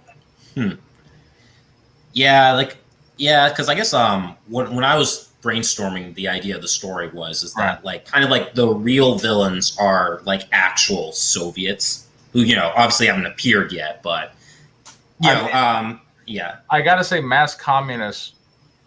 I feel like you're selling them a little short. The guy was prepared to die for his cause. How is he not in with the Soviets? I feel like he's, like, why are you treating my boy like that? Well, what does he have to do to get to be taken seriously around here? He was like a local. Well, let's say he was like, basically how like his character's kind of like, like basically, like every like mass shooters are not kind of in bed with like a foreign power. They're just radicalized to are ready to blow themselves up. So it's something like that where it's like he's like a homegrown extremist, which obviously he learned that from communist indoctrination and stuff. But like the Soviets are an actual threat, in the story. So here's the only thing I would say is that you have a superpowered hero, Virtue. He goes up against a superpowered villain. I don't know if. But you're telling me that boring old Joseph Stalin is the real bad guy. I don't see how our super powered, unless Joseph Stalin has mega superpowers himself. What you're describing is basically, well, the real Soviets are the Soviets are the regular Soviets are the bad guys. It's like that's not as interesting when you have a superpowered hero. I want to see him go against superpowered communists, which you do in the first couple pages, which is why we love this guy. Yeah. But then if you're going to all of a sudden introduce regular old boring communists as our primary villain, well, that's not as interesting as superpowered communists spouting cheeky one-liners. Yeah, so the idea is that like, you know, I guess I haven't introduced it really, but yeah, so basically what I was thinking of was that in this world, like a huge chunk of the population is superpowered, kind of similar to like the world of My Hero Academia and stuff, you know, because that's where we got some inspirations from.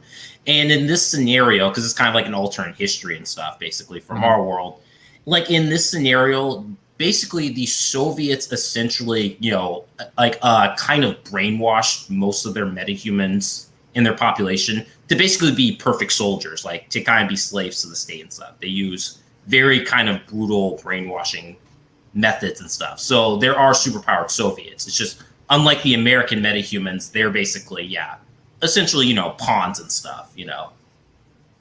The only thing I would say if you're going to have all of these people have superpowers is the old adage from The Incredibles, when everyone's super, nobody is. Mm-hmm. And I think it may detract from, you know, the specialness of your heroic characters if everybody has superpowers. That's the only thing. It's like, you know, superpowers are cool because only a handful of people have them. It's well, there's this line in DC Comics, and then My Hero Academia kind of took that as well, was that, you know, let's say they said like 1.4 billion people have some form of metahuman abilities, but it's like most of them are just ladies that are good at winning, are good at winning the lottery and stuff. They are like bending forks, like only 0.1% actually have really great powers. Okay, well, I mean, that's in you know, I'm gonna say this, and this is where, you know, a lot of writing experience helps you. You gotta look at what you have and not ignore it. Okay, the guy's strapped, like Preston said, a guy strapped a bomb to himself. The best thing you could do to continue the story is have some people who are inspired and they break them out. They break them out and you can continue the story. Because if you go back to it where you're rebuilding, it's like you're rebooting the story within issue 1. Okay, he strapped himself to a bomb. He announced his intent to the world. Wouldn't the public come in some shape or form to support him and break him out? That's that way. You gotta, sometimes when you're writing a story, you gotta be able to put yourself from the outside looking like you're reporting it. Okay, he strapped himself with a bomb. What's next? What's the escalation?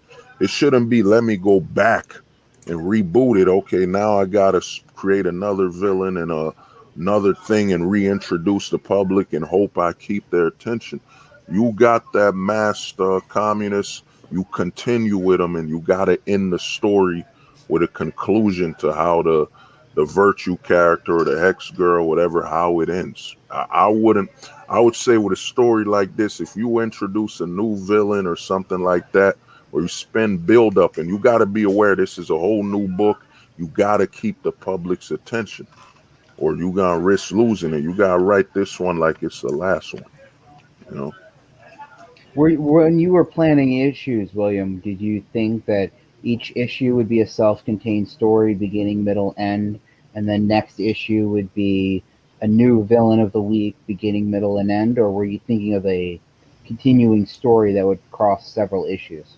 I'm thinking of like more of a continuing story that just might jump from different characters' point of views, but it's kind of set in the same world, and you know they're having similar experiences and stuff. So potentially, like one chapter maybe Virtue, another chapter maybe another character, depending on how the story goes. I had an idea back in the day, back when I was trying to do my dad's webcomic. or motion comic.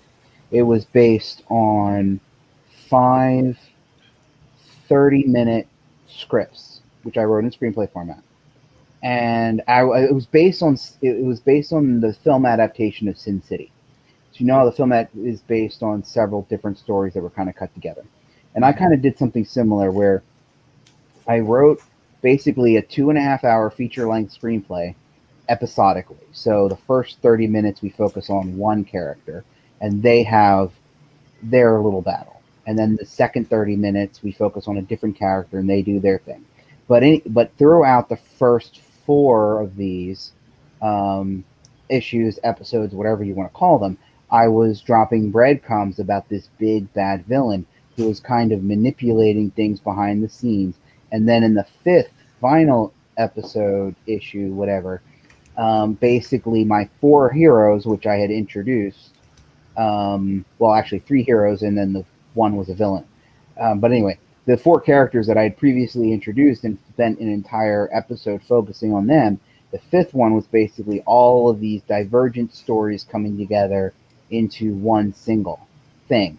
Each individual issue read like an independent story. If you took one of them out of the bunch and read it, beginning, middle, end, self-contained little story. But it wasn't until you read all 4 of them, or all 5 of them rather, then you realized, oh, these actually were little puzzle pieces that when they fit together, they were leading to this inevitable conclusion. And I bring that up just as an idea for you if you're thinking, oh, I've got these multiple stories and these multiple characters that I want to introduce, and I want to all lead them somewhere similar to that. You may be better suited to spend each issue just focused on one person and maybe one particular villain, and then you find out that there's some big mastermind behind the scenes that's pulling the strings. So maybe this one is all about virtue and the mass communist, and you put a bunch of ideas into that, and you do a 24-panel comic, and then it ends, and everybody's like, oh, that was really fun. And then you do another one with Hex Girl, and she's going after the fire starter, we'll just say. And then you do this whole little story about Hex Girl and the fire starter. And then you find out in a later issue that, oh, actually, mass communists and the fire starter were all working for this big bad villain. That's and then general advice, I think, because you have 23 pages, maybe 24, to get people to care enough about your story that they want to pick up the next issue. And if you were starting here and we got Virtue and Mass Communists for 10 pages, and then we go to Hex Girl for 10 pages, I don't know that we're going to be invested enough in either of them by the end of it, Oh, to me, that's where you're cutting up something that's already cut up. My thing is, you lead with the villain. If he's the center, he's the top of the pyramid. In the bottom, the support's gonna be your Virtue and Hex Girl. They're gonna have to unite in some form to take him down. Because the problem you have is if you lock up this masked communist guy and you don't take it serious as to what he just did. He tried to blow up himself. And depending on the timing, is the public sympathetic? There's so many ways you can extend it. But if you just skip, like you're throwing some stones and just pass up on that, you could lose the public's attention right after that mass communist character goes into jail, and you abandon that character. The script could be over, as in you got 20 pages left, but the public checked out after the mass communists, and just boom, they're gone. So you in a series like this, because you're literally dealing with satire, and I call it SNS, satire and saturation.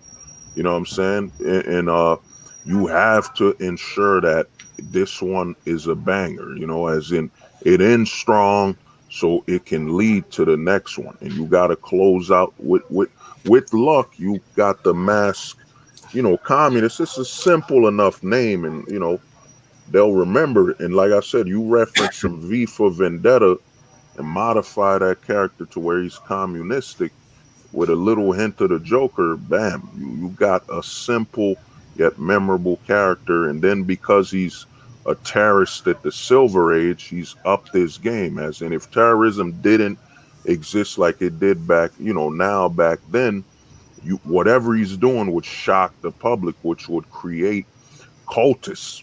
People just follow him and wear a mask. Kind of like the Marilyn Manson, but taken to 1,000. At that time. Yeah. And there's another way you could kind of do it too. All right, we're gonna move on. Moby's got his story. To the baddest badass. Baddest chat and Discord and whatnot.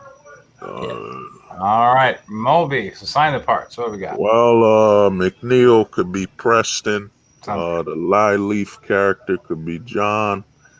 Will, you could be the Safina character. You want me to narrate? In fact, Will, you could narrate. I'll be the Safina character. Then the baddest badass. All right, let's do it. Okay. Unfortunately, my voice changer isn't working because I feel like with this title, I should have my voice changer on. So I'm just going to go raw and stuff. So let's do it. Well, okay. So I just do my regular voice because my changer is not working. Let's do it. Panel, page 30, panel 1. Morning between two trees, 25 feet above the campfire. Safina is performing a split between two trees. McNeil is below holding a steel bat surrounded by baseballs on the ground. Safina is wearing a sports bra, sweatpants, leggings, and nothing else. The grizzly bear is roasting marshmallows. Safina, that's my line. What's the point? No, that's mine. That's mine. Oh, sure. Okay. What's the point of this again? Yeah. Uh-oh. Hide the kids and get out the defibrillator. That's right. Molding's up. There you go. I'll ignore your choice of clothing for this as you all grown up. The purpose she's not. The purpose of this is for you to find balance before the eye of danger. English, if you don't mind, Daddy. 2 more words. Just be ready. No more words. Sorry, no more words. Just be ready. Panel 2. McNeil is swinging the bat at a baseball he threw at full speed.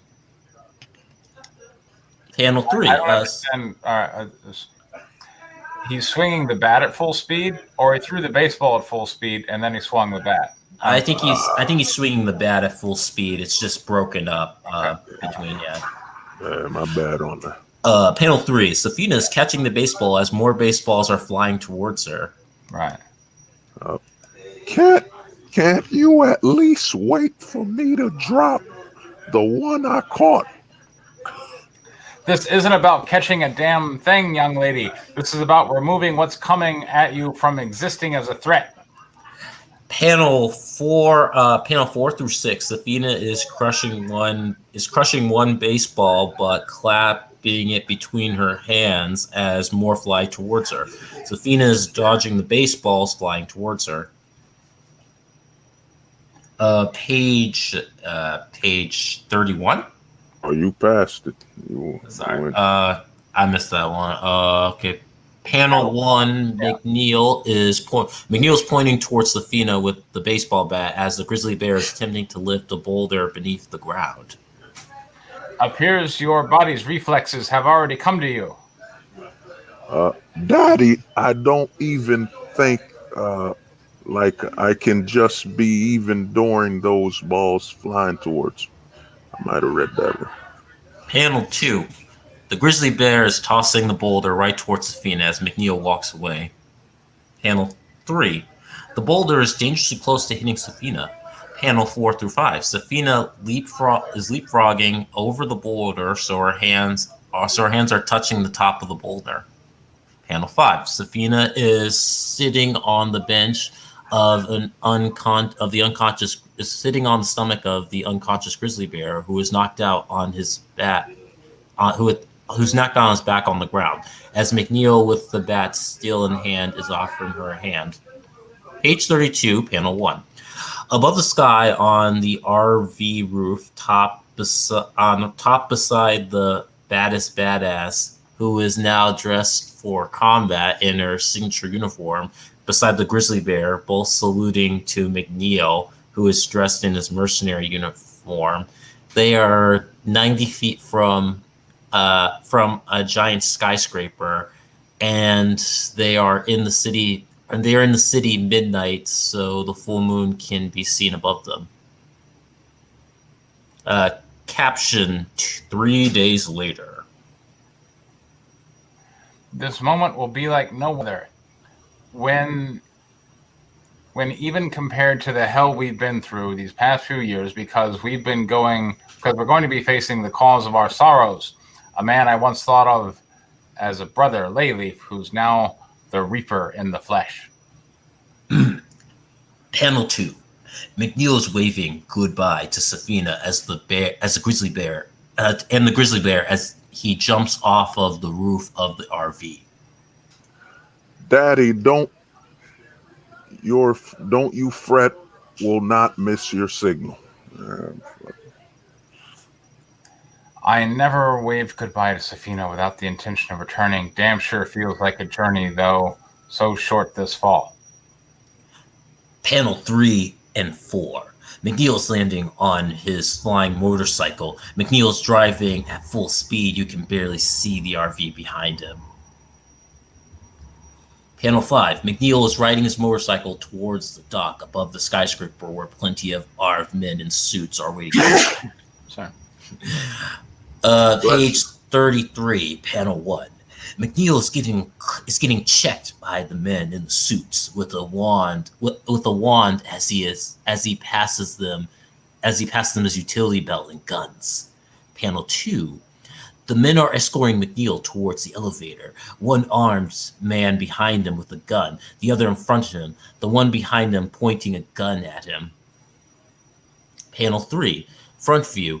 McNeil is in the elevator, both men pointing a gun at him. Panel 4. McNeil is walking out of the elevator. Outside the elevator, Layleaf with his hands out for a hug.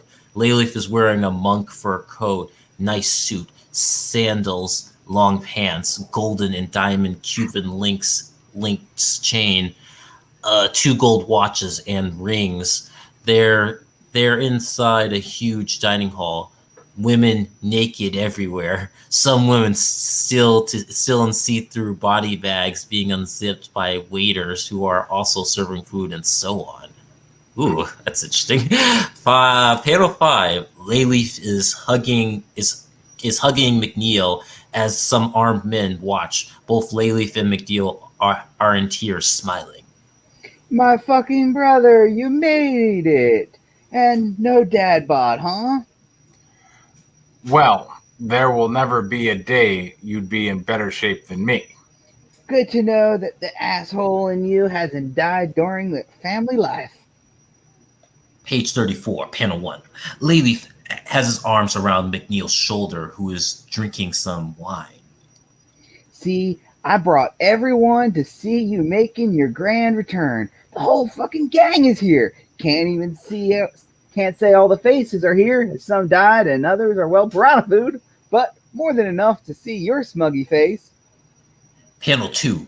McNeil's on stage with Layleaf, who is making a toast, and everyone there is making a toast behind them, a big theater screen. I'd like to reintroduce the baddest fucker who ever stood between my two balls as like a middleman, my brother McMurderer.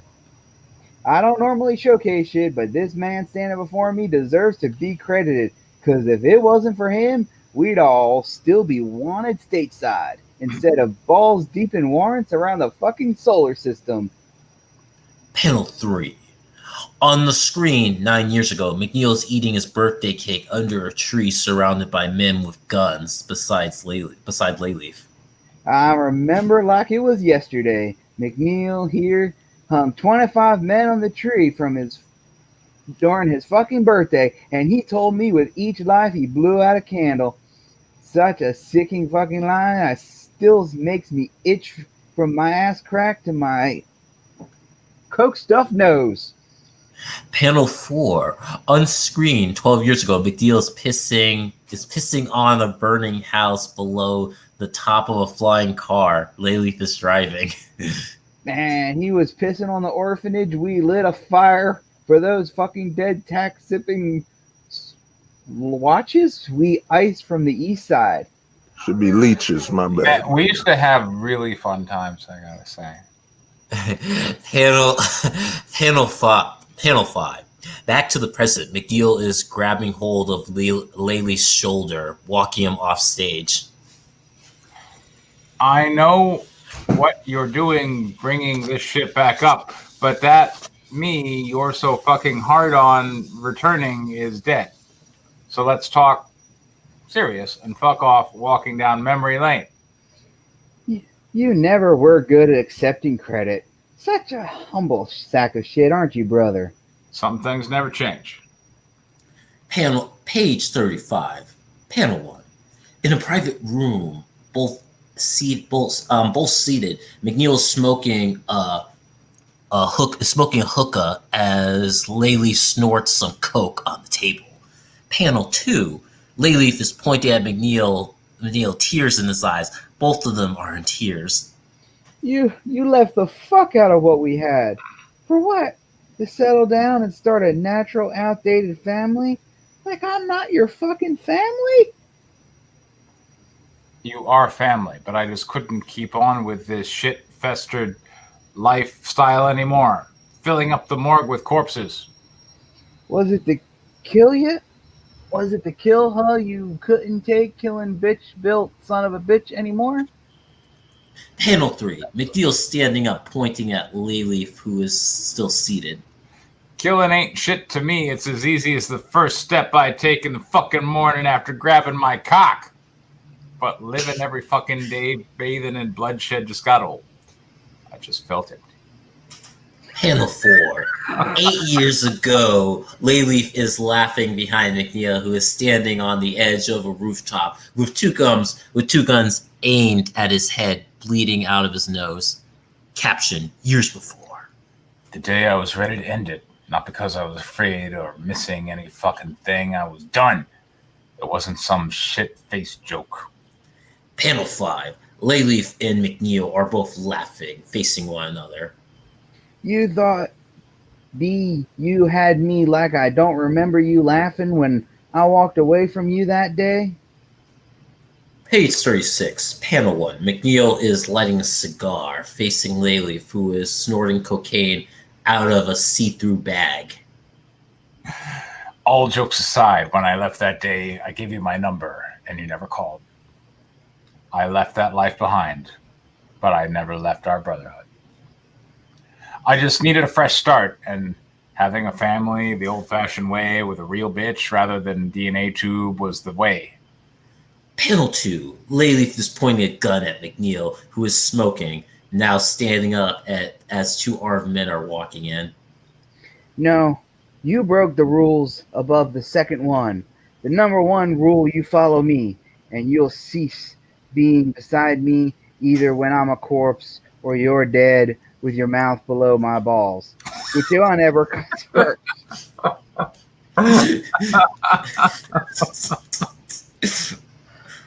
Whichever one comes first, though, I always rooted for the second result. Something about giving a speech about how you failed in front of Dad just gets my dick out of the pickle jar. Oh, shit, ding. Panel 3. The two armed men are escorting McNeil out of the private room as Layleaf is clapping. Just remember that we had this last conversation. Can't say it better if I tried. Couldn't say it better. Right. Panel 4. A small metal ball is falling out of McNeil's hand, then blowing up into smoke. Panel 5. Baddest badass is looking at the skyscraper while on top of the RV with binoculars as the bear is growling. That's our cue, Big Bear. Panel 6. Baddest badass and the grizzly bear are both jumping right off the RV rooftop head first towards the ground below.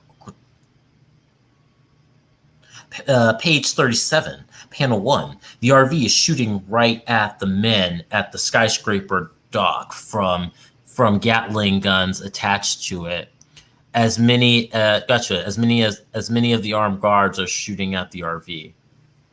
Panel 2. McNeil's motorcycle is flying through the window into the dining hall, which is still covered in smoke as McNeil is jumping out of the smoke. Panel 3.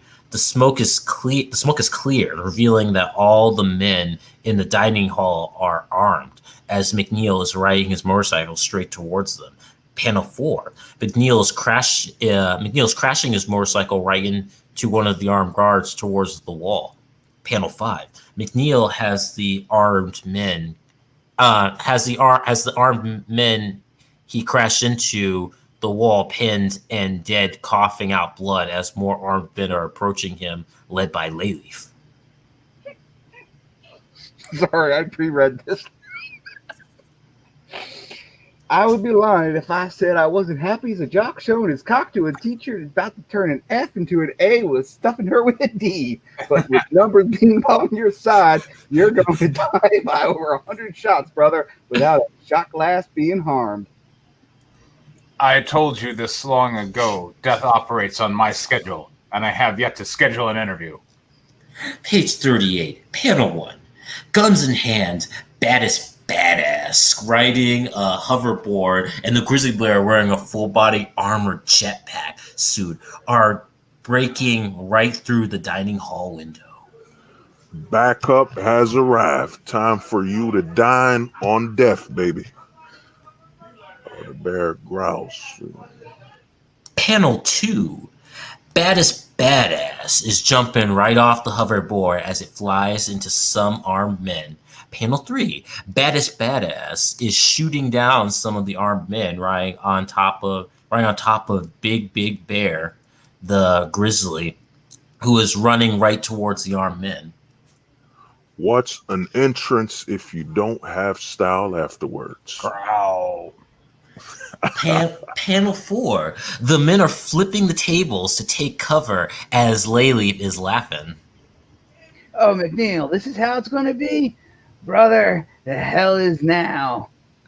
Panel 5. McNeil's shooting as he is riding his motorcycle towards Layleaf, who is taking cover along some of his men who are shooting at McNeil.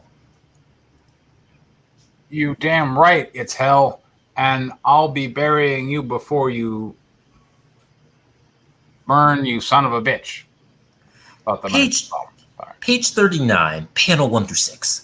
Baddest badass is jumping off of Big Bear towards the men, firing with a front flip from above. Baddest badass is landing right on the top of both the heads of the men firing while performing a split. So she has one leg on one cheek of one guy and the other on the cheek of the other guy. While performing the split, she is shooting. Two men running away are being shot by baddest badass from behind while she's still performing the split between the two men. Page 40, panel 1. McNeil is being shot right off of his motorcycle by a beam cannon from an armed man. Panel 2. Big Bear is crashing into the beam cannon right off the man as Baddest Badass is in front flipping towards McNeil. Panel 3. Baddest Badass is helping McNeil to his feet. Behind them, the motorcycle's on the ground. Damn, I was careless. Don't sweat. I'm here, and no matter how many times you fall down, I'll be right here to help you rise to your feet. What did I do to deserve such a badass by my side? Well, you drugged and forced me to grow up. Not exactly the reply I had in mind. Well, it's true. Panel 4. Baddest Badass is helping McNeil walk as she continues to shoot down some of the armed men. And Big Bear is running through a group of men in front of them. No, we might finish. I only got 4 more, then it's done. All right, well, hold on. If we've done 10 pages, we're over 2 hours, so let's talk about these. Okay. We can do more next time. I like it. You know, we got a showdown. The dialogue is killer. Yeah, Layleaf is like a riot. Like, this dude is like insane. Exactly. But of course, he's snorting cocaine. I mean, that's scary recipe to make you insane. Yeah. See, I get this feeling like, I don't know. I mean, this probably isn't going to happen, but I just feel like it'd be very fitting if Layleaf went down like, Al Pacino style in Scarface, where he's just like shooting a bunch of guys getting shot at. There we go. We have a request from the crowd. The baddest badass, maybe, spitting a little more venom herself. I don't know. I almost feel like that'd be a little uncharacteristic for her to be exhibiting like swagger and bravado at this point. But who knows? Yeah. I mean, the line where it's like you drugged me and forced me to grow up. I mean, I don't know. My mind kind of that one. To me that almost kind of felt like, I mean, I don't know, maybe my mind's just like goes to some weird places, but it almost felt like, I don't know, kind of like a rape joke or something. Yeah, I didn't like that. It's like, well, how else would you explain what he's been doing to her the entire Exactly.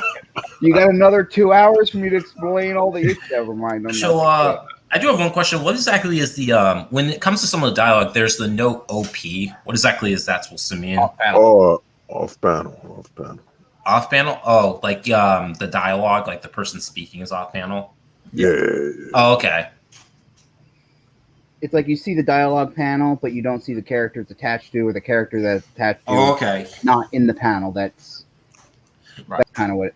Yeah, for some reason I thought it was something in relevance to a flashback or something, because seems like there was a flashback scene. So. Yeah, and again, I just want to go back and say I was right, because I love saying that. To me, like, I'm liking the story more now that we've moved beyond the child abuse angle.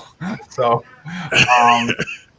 you remember my advice was, kind of treat it like Alias, where we're dealing with the dad and the daughter later in the chronology, and then we maybe have some flashbacks to the backstory of the bad childhood, here and there. I was gonna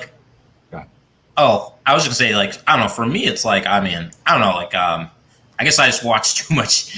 Well, I guess I've watched a little too much anime, but I don't know. The child story, I think, can work for me and stuff, just because some people enjoy reading that stuff because it's kind of tragic and stuff. But then it kind of goes from that to, like, when you introduce Layleaf, it's like, this is like straight up American comedy right here. It's like something you kind of hear in like movies like Bad Santa with this like dialogue. It's really funny.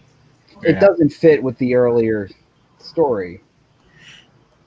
True, but I mean, this guy is kind of an antagonist, so that that he might have some leeway with that, because the antagonists do tend to, like, I don't know, sometimes can be like a wild cannon that kind of doesn't necessarily fit. Over the top in the same story where you're discussing abusing children. I'm not sure that those two themes. And what was up with her doing splits in a tree? Are you like implying a full camel shot on a character that's supposed to be 13 years old in a 19-year-old's body? But she's got a 19-year-old body. No, not that. His body's 19. Oh, okay. So that's not how old she really is. Okay. All right. It's like, well, see, it's like the reverse of anime with lollies and stuff, where it's like technically they're 18, but their bodies don't look like that of a 12-year-old. So that's like she older. You know what I mean? It's a reverse Shazam. You know what I mean? Well, it's like chronologically she's a kid, but like chronologically and mentally she's still a kid. Yeah, which in itself can definitely consider disturbing, but I guess physically she's an adult. So it's kind of like it's like a person who's mentally challenged. How like, oh, this person has like the cognitive ability of like a 12-year-old, and like, is that there's been that whole discussion about a special level of hell dedicated just to them. Okay, I'm just saying there is an argument that people are making. What that's a reference to? It sounds familiar. Where's it from? Firefly. Oh, okay. Shepherd Book was telling it to Captain Reynolds when they trying not to sleep with his wife. Well, I guess to be mentally challenged, or I guess my question. I guess I just have a question for Preston. Like, I mean, what is your take on the whole like her? Like her being basically a kid and she's like she's like in an adult's body but has the mind of a kid. I mean, would that come off as like off-putting for potential readers? Like, what do you think? I think this comic is going to be off-putting a lot of people. But that's okay as long as it hits some other people. I don't know. Yeah, I don't know whether that specific element is going to be bothersome. I don't know. Yeah, I mean, it's like, John, do you feel like, like something like that could get like this book canceled? People like rage. Wait, hold up. Like, we're talking about crowdfunding this comic book, most likely. Yeah. Right? So unless it's going to get it pulled off of Kickstarter, it's not an issue. There's no such thing as canceling. That would be the only instance of being canceled. Is if it's so outrageous, it gets pulled off Kickstarter. I don't see it violating Kickstarter's rules. Okay, and you don't see it like as like making people like jump on it like losing their mind and stuff, right? I think some people may buy it under one condition and be disappointed, and Moby might have to deal with how he's going to handle his customer service issue if people want refunds. I don't know, if they look at a cover and a few pages and they think they're getting a 19-year-old baddest badass, and then all of a sudden they find out she's a 13-year-old who was abused emotionally and physically by her father, drugged, forced to with a bunch of super chemicals, testosterone, and a bunch of other stuff to be turned into this character. They might not like it very much, and if they don't know they're getting into that, I think Moby might have some customer service issues he's got to deal with. It doesn't mean he's not going to deal with them flawlessly and be able to recover from that. Exactly. There probably is an audience for this type of stuff. There's an audience for pretty much everything. Exactly. Okay. I was just because I guess my question and I'm not going to it's not canceling. I mean, I don't think there's anything wrong or illegal. I don't think there's anything that's going to violate terms of service in the book. But certain customers are not going to like this particular book, and as long as, but that's with anything. Okay, I was just asking type of thing. It's I do gotta say, from my point of view, I mean, you put a sexy woman on the cover of your book, and people tend to buy it. I think I've been looking around and I've noticed that. Or you could have Heroic Man doing Big Conan Smash. I don't know if Big Conan Smash is as much of an attention getter and money getter, but I don't know. Maybe we can mess around. But I'm left wondering: is it going to be Baddest Badass who's going to be sexualized on the cover? Because that might seem strange. By the way I look at it, y'all saw the new Shazam movie, right? Yeah. You know what I mean? They had them all grow up. All I'm doing is it's Shazam, but they weren't sexualized. And actually, Preston, Moby did say that she's going to be sexualized on the cover because in a previous section he mentioned it. I think it was even in the script that she was going to, that this was the way she would look in the poster or something like that. That could be a little. Well, I can see people started purging out. He said that now she appears the way she does on the cover. I think is the way that Moby had it in the narrative description. Right. I mean, if that's do you feel like that would be? But do you feel like that? Do you feel like that would be worse than like say the situation with Japan and Lolicon and stuff? Where I don't know nothing about Lolicon. Oh, okay. It's just there was just a little there was kind of controversy that been going on recently. Wait, why do you keep trying to bring outside events into this discussion? Well, I'm just bringing it up because this kind of goes discussion of like basically we're making discussion of this kid is like this kid is like in an adult's body, and the adult body is going to be like sexualized and stuff, and it's like the only thing I would say to that is he's not Japanese. This isn't Japan. He's not doing anime. He's making a comic book which is going to have a largely American audience. Right. So that's the audience he's going for.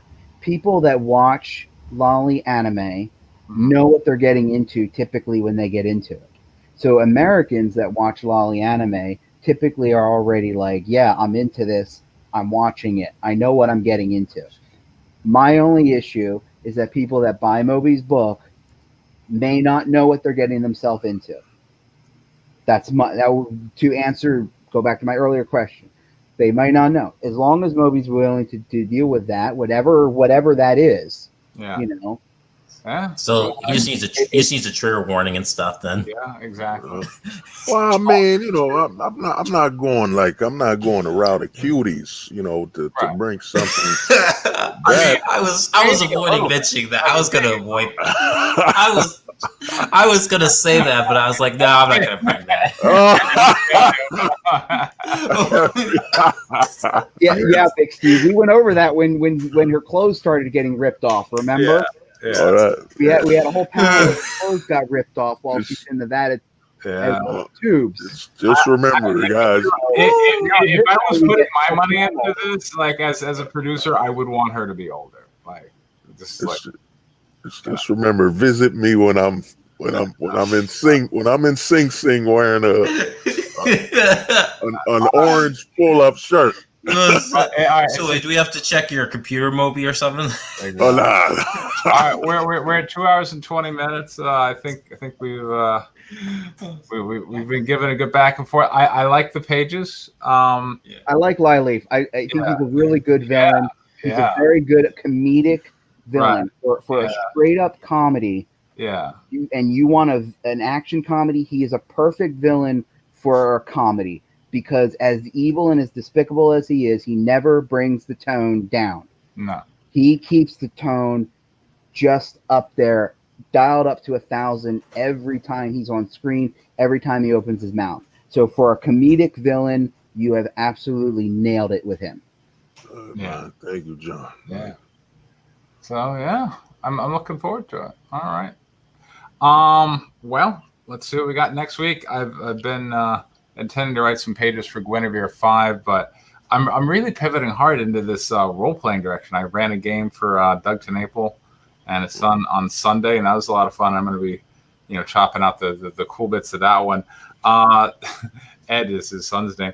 Ended up attempting to sell his father's character into slavery simply for the money. That's great.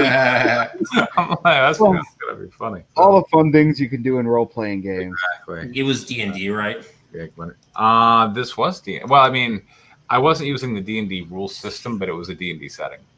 Oh, okay. Yeah. I'll be getting into that. But that was cool. All right. Well, thanks everybody for stopping in and presenting pages. And apparently that's the kind of thing. Big Steve was like, "Oh, I'm sorry, I missed it." Like, no, I haven't put it out yet, but he's definitely looking forward to that one. Well, let me add one more thing. So you really planning to what is it?